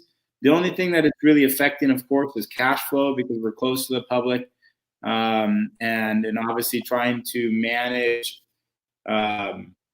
business being shut down. Trying to make sure that we can stay afloat. And luckily, we've had a really good marketing agency. Acorn Woods Communications has really kept us on the cutting edge as far as our sales promotions and keeping us in front and engaged with our Facebook audience. And I can't do everything, and have an agency to help us run that and to coordinate everything, the virtual tastings and all the experiences that we're doing.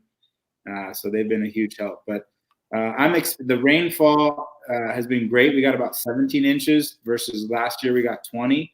So we're right on par. The cover crop that we grow between the vines is doing really well. It's about 4 or 5 feet tall right now. So what we're going to start doing in this time period now is to go through and start crimping the cover crop. So my dad made his own farm tool that crimps the crop that grows in between the rows. What it does, before we used to mow it. And then we would think, okay, you mow it and then you have the mulch on top, but it breaks down too fast. So what we decided to do was to go to and develop a rolling wheel paddles.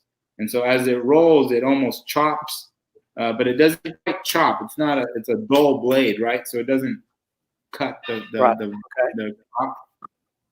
And it creates a better cover crop. So we get better soil retention. We get a lot less erosion. and the vineyard absolutely looks stunning, and they're listening to classical music all day. So the vines are very happy and well taken care of. Are you serious? Oh yeah, we have satellite radio just for the vines, and they have a set of outdoor speakers in the middle of the vineyard. And the neighbors, the one neighbor absolutely hates me. I finally put the speaker on a timer. I'm trying to be nice because we used to play it 24 hours a day. And you're like, come on, man, are you really complaining about classical music? I live on the neighborhood, right? So I can hear the music. I'm like a little careful. It's better than the hardcore hip hop that was playing at 2:00 in the morning outside my window last night. Oh my gosh! Yeah. There could be worse things. I mean, it's very peaceful. You wake up in the morning, it's like a faint classical music just piping into the. When I lived at my dad's house for a little bit while my house was being finished, and it was really cool. You wake up in the morning, you hear this like classical music, very faint in the background. As the sun's coming up and the fog's clearing. We get some foggy mornings here in wine country, and that's what Temecula means, sun rising through the fog. So it's a really cool experience to actually live in wine country and experience the balloons every morning. You take them for granted, my kids, I had one land in my neighbor's yard the other morning. So I was in bed. It was like 6 in the morning, 7 in the morning. And I hear the propane. When those propane burners go, they're pumping a lot of BTUs, and you can hear the, Yeah. So I'm in bed and I hear the propane, and I go, man, that thing's close. And then I hear it. Yeah. I go, is this son of a gonna land on my roof? Like, where is this guy? So I pop out of bed, in my boxers, or I'm running around the house like trying to hear the blast, and then I look out the front window. And he's coming down the street, like he's literally, 100 yards from me, coming down my street. And I go, where is this guy gonna land? Is he gonna land in because I have a vineyard, and I'm like, he's gonna land in my vineyard. And he parked it in my neighbor's yard right in front. It was amazing. I mean, the accuracy at that, to be able, he missed the big open field across the street, and ended up in our neighborhood, but he was just thirsty. Yeah, pick up the wine. So it was really cool. We had coffee, and the kids were able to see the thing land, and we yanked the kids out of bed and said, hey, check it out. So that's the perks of living out here. We have slow Wi-Fi, but stuff like that happens. That's cool stuff. The only thing we get are seagulls flying over like that. So that's the only time we got a duck. And helicopters. Yeah. Well, I definitely want to go to Laguna Seca with you sometime and check that out. I've got a long-standing history, and actually, I worked at a PR agency in James. This is interesting. It's interesting. Okay. Yes, it's interesting. She's got a small PR agency up there in Monterey. She's got wineries and restaurants and a couple boutique hotels. So I can go up there anytime. Matter of fact, I've been invited back up in August to stay at a little family-run hotel I love going into. And I got a really good friend of mine, our conga player that we're having on Thursday, lives in Salinas. So he's only 15 minutes from Laguna Seca. If you make it yourself out that way, there was actually another winery, Talbot. I'm sure you're familiar with Talbot wines. I'm familiar. I've been to the Holman Ranch Winery up there in Carmel Valley. And Talbot, they also had the Thai company as well. They started in Thai company, and then Rob started a winery, Talbot Wines. They made Pinot and Chardonnay. Mm-hmm. But he started Moto Talbot. So Moto. So my dad and him met at a vintage motorcycle auction, and my dad started giving him a hard time because he saw that this guy was buying all kinds of exotic race bikes and vintage bikes, and so they're in line to pay for the bikes that they bought. And my dad said, "Man, you bought everything." And my dad starts giving him a hard time, and he says, "Well, what do you do?" He goes, "Well, I make wine." And he goes, "Well, I make wine too." And they go, "Where are you from?" And he goes, "Oh, I'm from Temecula." And he goes, "Oh, you're Doffo." And my dad goes, "Yeah, I'm Doffo." And he goes, "You're Moto Doffo." And he goes, "Yeah, that's us." And he goes, "Oh, I'm Rod Talbot. I make wine, and I'm starting a vintage motorcycle collection." And so we went on a vintage ride with Rob, and we're great friends. And it was kind of like, okay, you're NorCal, I'm SoCal. At least there's vintage, you know. And that's why I get asked to go to Pebble Beach. I get asked to do to be the wine sponsor for the Quail, which is in Monterey. But with the vintage bikes and Quail, they want to, but it's a different wine country and a different wine region, and I'll stick to SoCal, and I'll respect my territory here. And there you go. You're in a great area. I personally haven't spent that much time in Temecula other than the Wine and Balloon Festival. James probably more than me. Ashley poked her head in there, but I think we obviously need to get back there and experience, a lot of it. And I had your wines the first time and walked away just really, really impressed at the Visit Temecula event at the Forum about a year ago. And, so when you guys come on board, I was like, wow, that's great. And this wine your wine's spectacular. You do a great, great job. Thank you. And Kevin, as I learned that wonderful, wonderful afternoon, 4 or 5 years ago, there is a back page to their wine tasting list as well, or at least there used to be, that has a whole new world opens up when you start realizing, what's at the premium level of the spectrum too. That it's not necessarily better, but it's in a world that deserves to be explored when you have the chance. And when I say not necessarily better, I don't mean that it's not higher quality, that it's not whatever, but because you can enjoy any side of the menu, but the stuff that's on the backside is especially cool. I call that the scary side of the menu.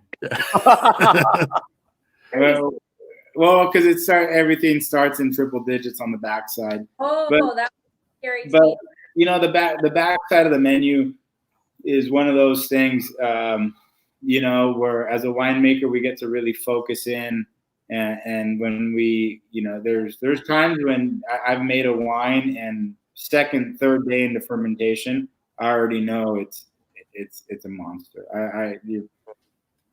I know I'm young, but I've been doing it long enough, and I've seen enough fermentations, and I've done enough to where you just know it's something magical, and you can pair that with winemakers where the fruit comes in and it's beautiful, and all of a sudden second day into fermentation, third day, it starts to color up, and you can start to smell the aromatics.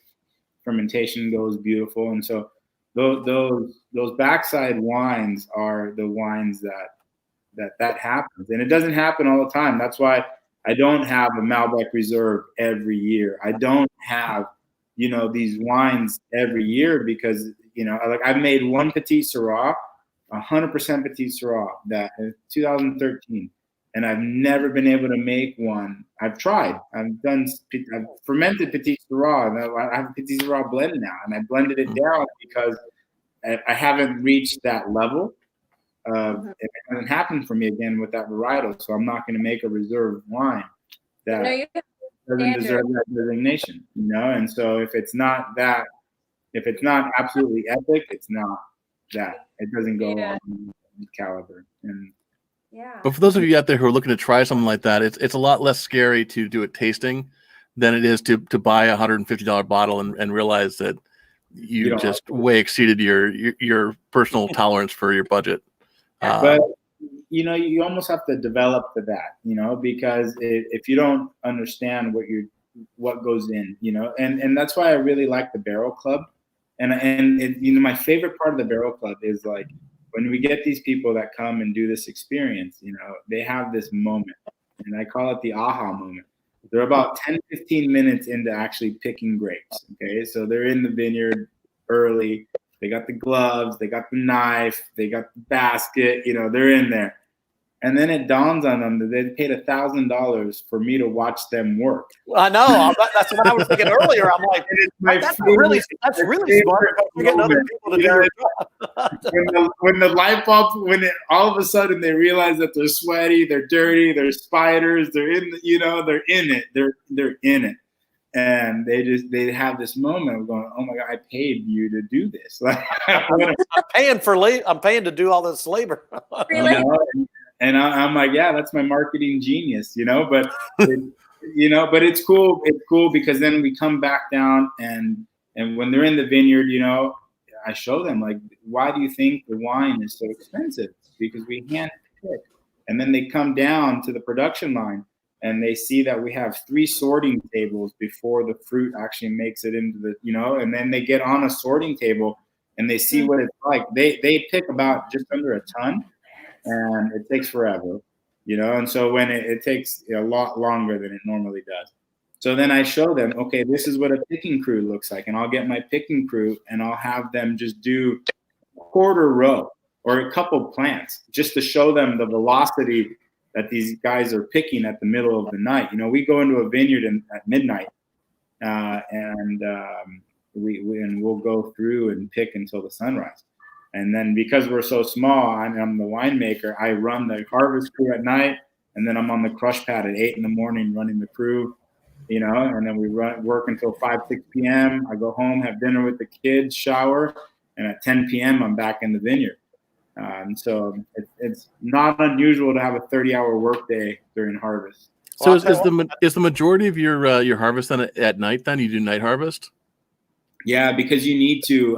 The temperatures are too hot, and so if you were to pick hot fruit, it would start to ferment on you relatively quickly because of just a little bit of juice, the little bit of the juice that comes in.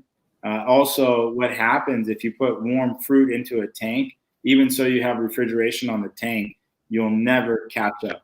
It will run on you. And so if you bring in hot fruit, the fermentation will go in 3-4 days because you can never catch up. I don't have, or me personally, I don't have enough refrigeration capacity to bring the temperature back down. So what I've done and what I enjoy is that my dad is really supportive when I come with new ideas or solutions. So what I've done, because we're so small and I don't have a refrigeration room, you know, when you go to these massive wineries, they have a room that they can bring the fruit in and then they can catch up to the processing. They can keep the room at like 30 degrees. Well, I can't build a refrigerated room. So what I did is I rent a refrigerated tractor trailer and I park it in the parking lot and I run the reefer unit, you know, so I spend the money to have a mobile chilling room so we can pick all night, throw it in there. My guys can now rest. We're not going without sleeping. And we can, you know, chill the fruit down, get the core temperature down, and then process nice cold fruit. It actually destems better. The berries don't burst. You know, you're able to control the temperature into the tank. And then we can, when we do the onset of fermentation, I can bring the tank temperature up, pitch the yeast, and make a nice smooth transition into fermentation. So yeah, that's amazing. Well, you know, I would love to go on for another like 3 hours geeking out about why a $50 bottle of wine is a $50 bottle of wine, and why, you know, a $2 bottle of wine is a $2 bottle of wine without passing judgment. Because I think you can enjoy either one depending on what your mood is and all that. But I think for a lot of people, they look at a $50 bottle and say like, you know, or $60 or $80 or $100 bottle, and say like, oh my God, that's too expensive. That's just the winemaker trying to rip us off, and it's really not that. But Kevin, I would love to do a show coming up where maybe we get Damian, maybe we get I can't remember his name from Dry Creek up in Sonoma. Who's doing some?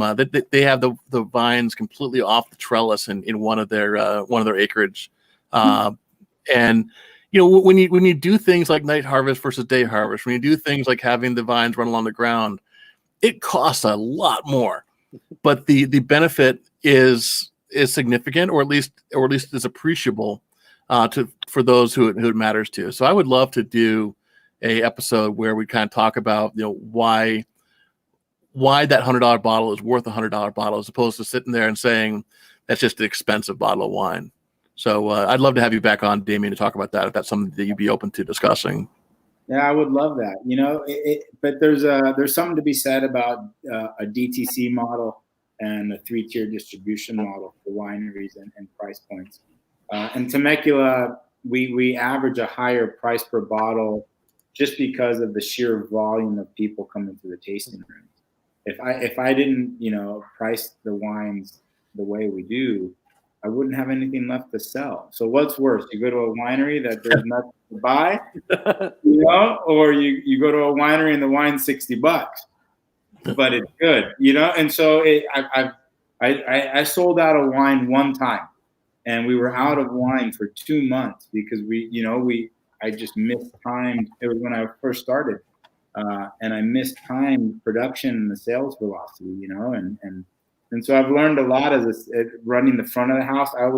I made the wine and I worked in the back, but having to run the front of the house and the back of the house now, you really have to learn pricing and understand costing, and and nothing's getting cheaper. That's the thing.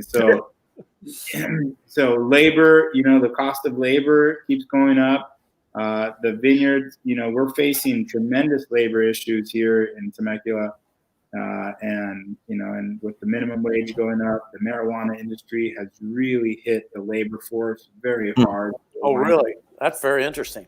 Oh yeah, up north even harder in the Emerald Triangle, as they call it up there, where they grow all the pot. The labor has just been zapped because these guys are getting paid to work inside in air conditioning, in grow conditions. I never thought about that. I want to talk to you about a story about that. I think that's a great story. I've never even considered. That's a great story. So is that why up in Sonoma they have a lot of like I noticed a couple of the wineries that I visited up there last year actually had cabins and housing on the vineyards for the labor. Yeah, so there's government programs to where really you see that a little bit more with like the labor contractors, like the farm management companies, the companies that are managing vineyards for people.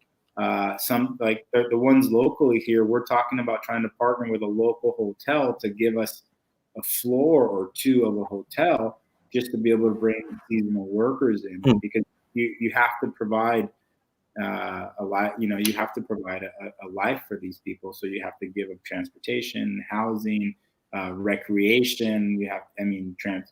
Transportation to church services. To be able to bring in migrant work is a very big process. But sometimes when you're managing big properties, it starts to pencil out, or if the community kicks in to have it. There used to be some of that here at Callaway when Callaway was in its prime, making 500,000 cases of wine out of Temecula. They had a housing complex for the H2A guys. Now, with the current border shutdown, obviously that's impacted like Imperial Valley and some of the farms down there. Is that going to affect the wine production in California too as it progresses? I don't know. I don't know. I haven't been. I know only what affects me locally. Luckily, I can only speak for myself as far as what I know. But I've been very fortunate to where I have a very solid crew that has been with me for several years, and it's actually pretty cool. I 2/3 of my crew, they're family members. I saw that your sisters and.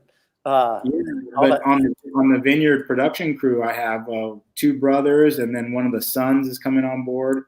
I actually just hired my first female ag worker, which is cool to see. And she's right there with the boys. She keeps them honest, because she's really efficient. She's fast, and so it's good to see. And truth be told, women tend to be a little bit more detail oriented. So I actually, when I went to Argentina, all of the ladies working the sorting tables were all women. It was all women working the sorting tables and the lines, the production line. Well, awesome. Again, I would love to go on for another hour, 2 hours, 3 hours, whatever it is. I geek out over wine, but I know we are at exactly 1 hour, 59 minutes, and 12 seconds into our 1 hour show. I know you have some food. My wife is sitting there chewing at the bit. But I wanted to go out with this video. What's that? Ashley, you and I keep drinking the rest of this wine because this, this is outstanding. Thank you. I appreciate it. And my glass is actually empty, but if I finish off this bottle of Malbec without sharing it with my wonderful wife, there may not be a show on Thursday. Same. So anyhow, I just want to give just one last cheers to Moto Doffo, to Doffo Winery, to Temecula, to all of the really hardworking and awesome wineries and winemakers here in California as well as around the world who are adapting to the new normal, trying new things, and exploring kind of what it means to succeed in the new normal. And we're going to go out with this awesome video that you guys produced because I think that it really it says a lot about the spirit. It's about 3 minutes 17 seconds, but I'm going to let it run. We're going to have us in the on the left-hand side of the screen, and Damian, feel free to interject any commentary in there. We should be able to hear above the video. So, and it's on the Doffo website, by the way, which is where we found it, and it's a great video. And James and I were talking about it last night. A beautiful video. Growing up with my dad and seeing his winemaking and his style, I tried to continue the traditions that he started way back when. The idea of making wine in our backyard with the children, with no equipment, just stomping on it. It was a very enjoyable time experiencing making wine among us. I don't think it was ever his intention to be a full-blown winery. It was something that we did as a family. We got together, we made wine, and people would show up and ask for wine tasting, and he would literally let people into the kitchen to taste. And one thing led to another, and we started getting a reputation for a guy in a garage that made some pretty good wine. And then the motorcycles, I think he ran out of space to put the motorcycle, so they ended up in the wine room, and the association really happened organically. That Moto Doffo name has, we've been throwing it around for 20 years. We're just advocates for motorcycles. That's Willow Spring. We've been I've been there. We were able to sit on a bike, and so 2-3 years old. I mean, when we first learned. So coming into the race, that we're doing this year, all four of us are going to be pretty fast. So I think it's going to be really interesting to dice it out and to see where the chips for the fall. Three of you, and I'll be Zen in the back. Bringing up the rear. For me, being on the track this last week was huge. It was kind of a postpartum goal, and it felt great. And it kind of felt like I was back right where I belong. The community of women riders is pretty solid. And so there's not a lot of us, but it's very welcoming. On the pit after race, normally we have a big barbecue, and wine is always there. It's a great opportunity to I love the baby bottle in the back. That's my kid's baby bottle.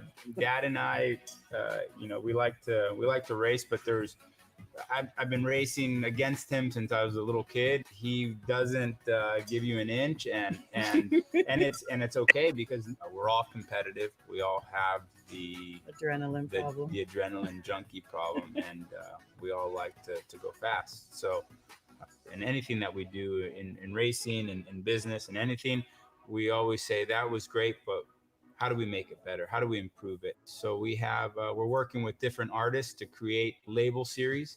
The second label that we have, the Grand Tinto, is a photo of my dad and I racing at Willow Springs. And the response to the Super Tinto is fantastic. It's our #1 selling wine at the moment.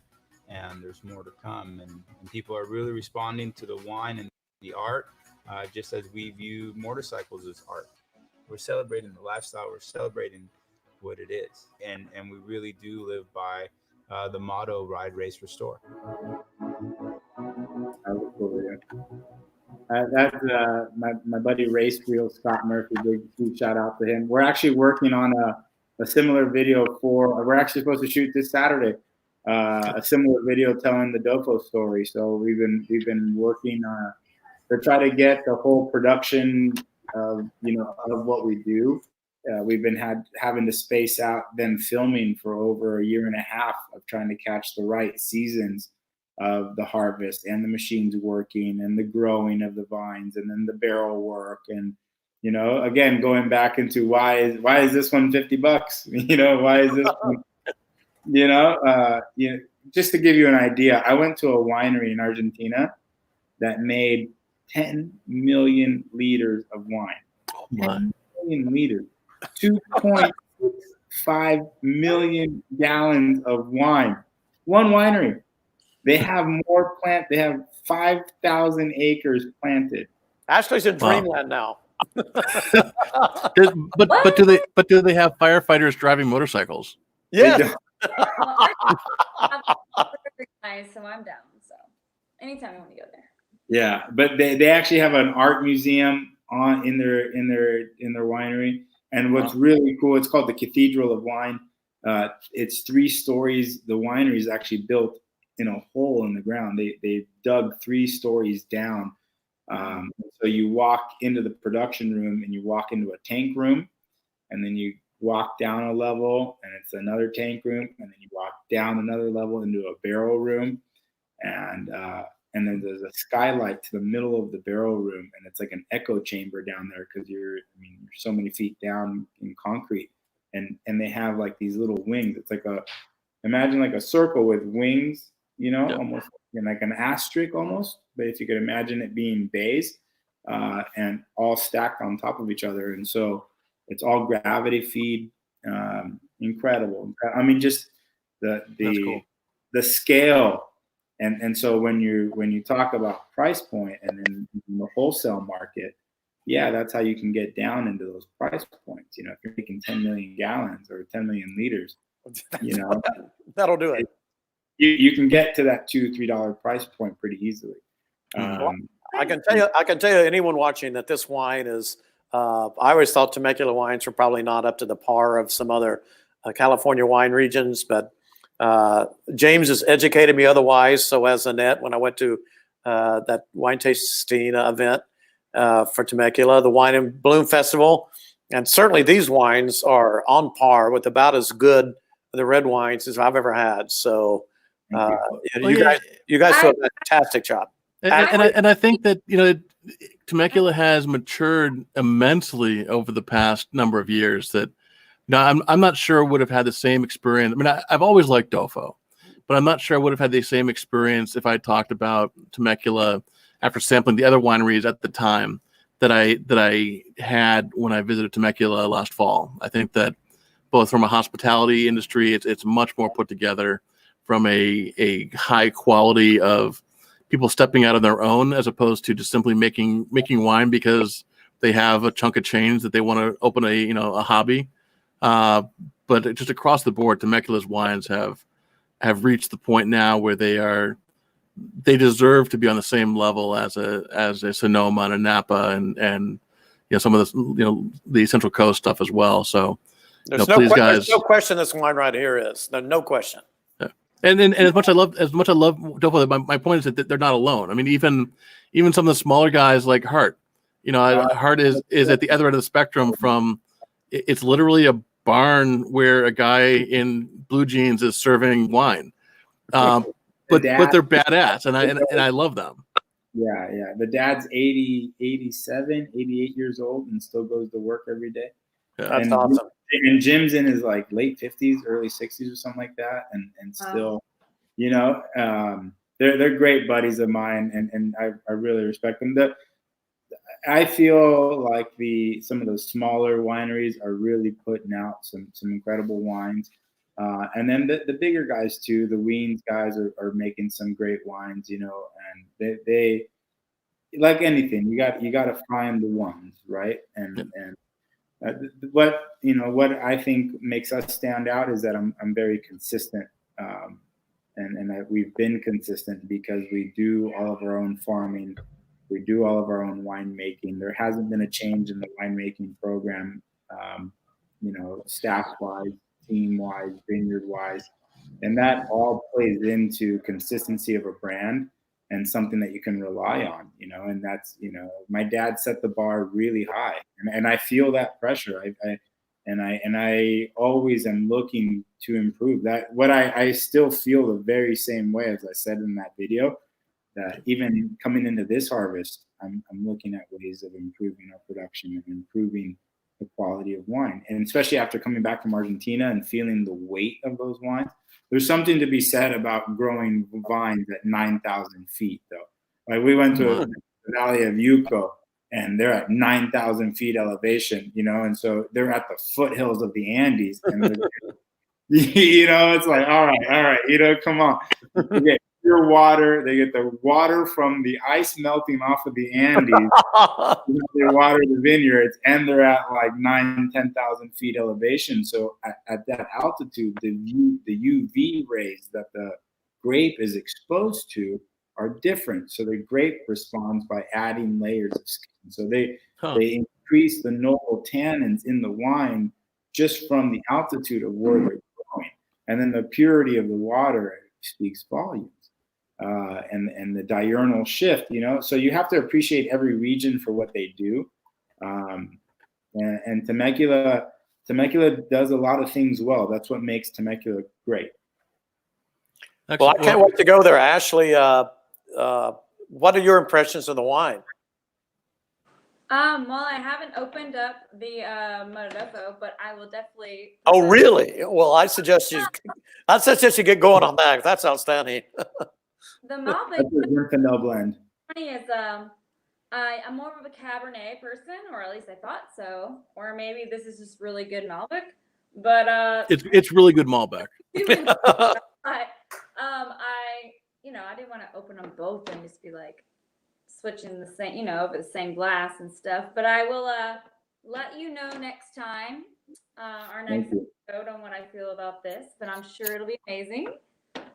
And thank you for all the feedback about your winery. I learned so much today. I really do appreciate you on the show. Thank you.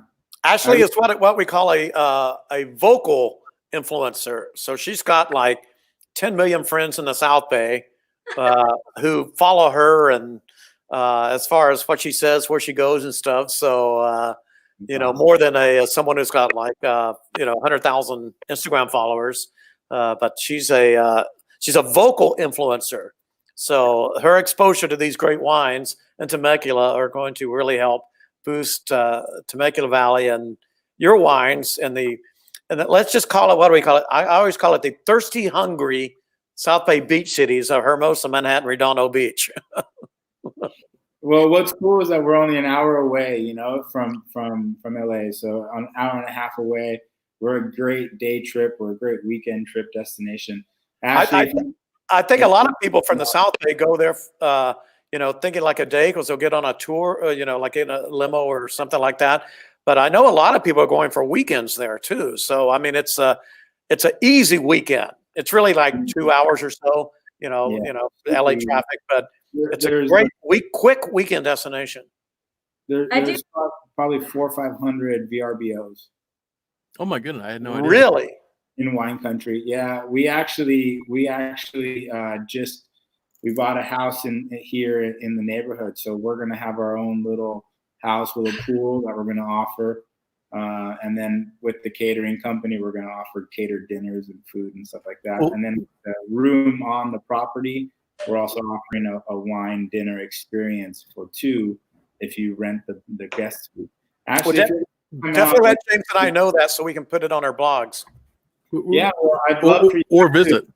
Or visit.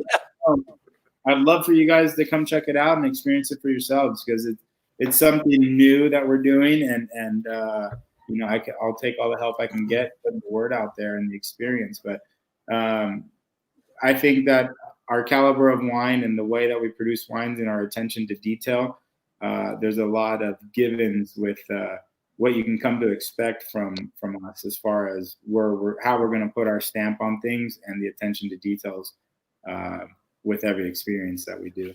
But James is very impressed with you to begin with, so we were very thrilled to have you on. I'm impressed with you when I met you at the Temecula event at the Forum. Even more impressed now that I've seen you talk to you, and we got stuff in common. Plus, I got my car. I love it. You got to see our Indy car.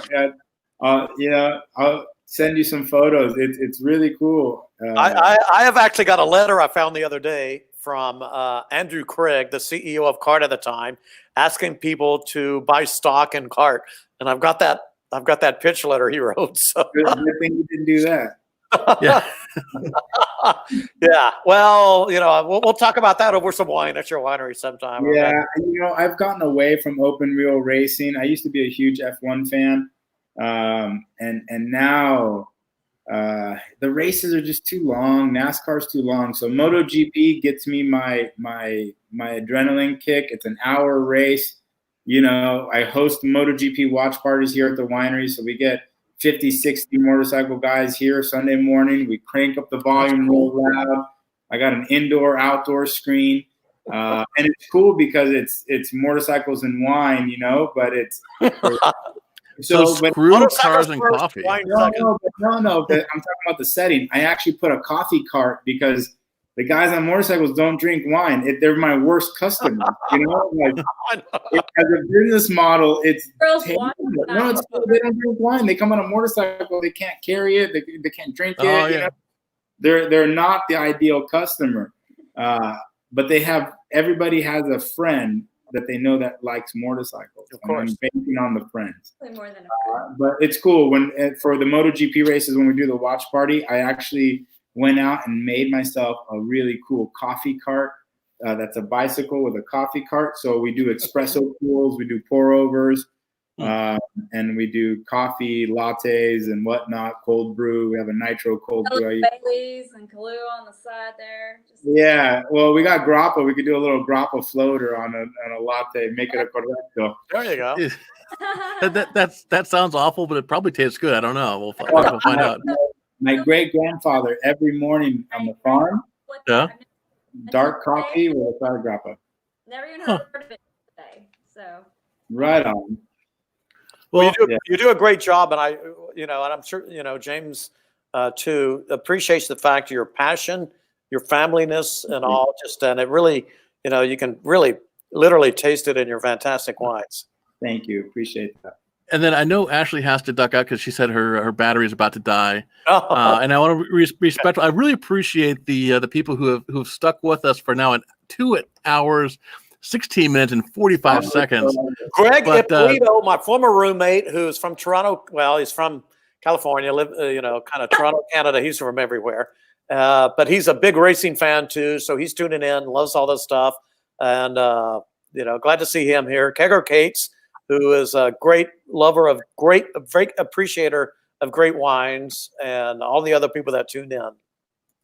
And remember, everybody, you can join us every Tuesday and Thursday at 1:30 p.m. for the virtual happy hour.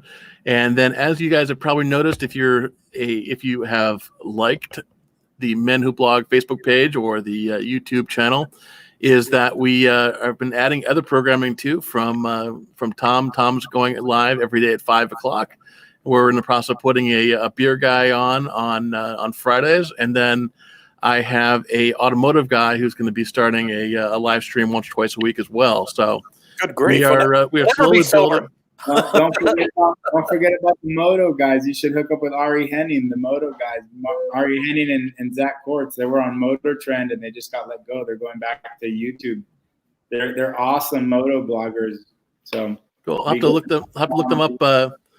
I'm not going to be running that show because, frankly, I can't run everything. I have to actually have time to go and do some work. Bring some wine with your wife, actually, right? But it's exciting because we're trying to build a destination for male voices, and some of it has been guys that ran dad blogs that their kids aren't cute anymore, so they don't want to write about diapers and stuff like that anymore, and want to write about other topics. And others are sadly guys like you just mentioned from Motor Trend that used to write for for marquee publications that still, while they may have adapted and found other jobs that pay the bills, still like to write about or talk about stuff that is of interest. So really appreciate everybody who's contributing, and that's really the theme that we're trying to push is people who are adapting to the new normal and not just sitting there and going like, the sky is falling, the world sucks, and it does suck. But together we're getting through it and adapting, and I think that's really awesome and inspiring. So thank you, Damian, for joining us and sharing your stuff. I absolutely want to have you back on because there's so No many different doubt, angles no doubt. we can discuss. But Kevin, I'll let you. So what do we have on Thursday? Well, we have Izio Spirits, which just hand delivered 2 bottles to us today. Ashley, they're sending 1 to Gabby, 2 bottles to Gabby. So hopefully you'll have it by Thursday. If not, then it's a mezcal. So we'll have to go with our bartender, Gabby, get some cocktails made up for that. We have the conga player from Salina, California, Gary Haas, coming on, who is absolutely just one of my best friends of all time. And will be freaking awesome player. I always like to break stuff up with different types of live music. And this is the hashtag MenWhoBlog Virtual Happy Hour, as seen on KUSI TV in San Diego, KCBS TV in Los Angeles, KCAL TV in Los Angeles, and in the San Diego Union Tribune, and soon to be on Reader's Digest. Well, Hey, anyhow, I'm a PR guy. I can't help it. Come on. I think someone's been drinking, so our third hour becomes sloppy.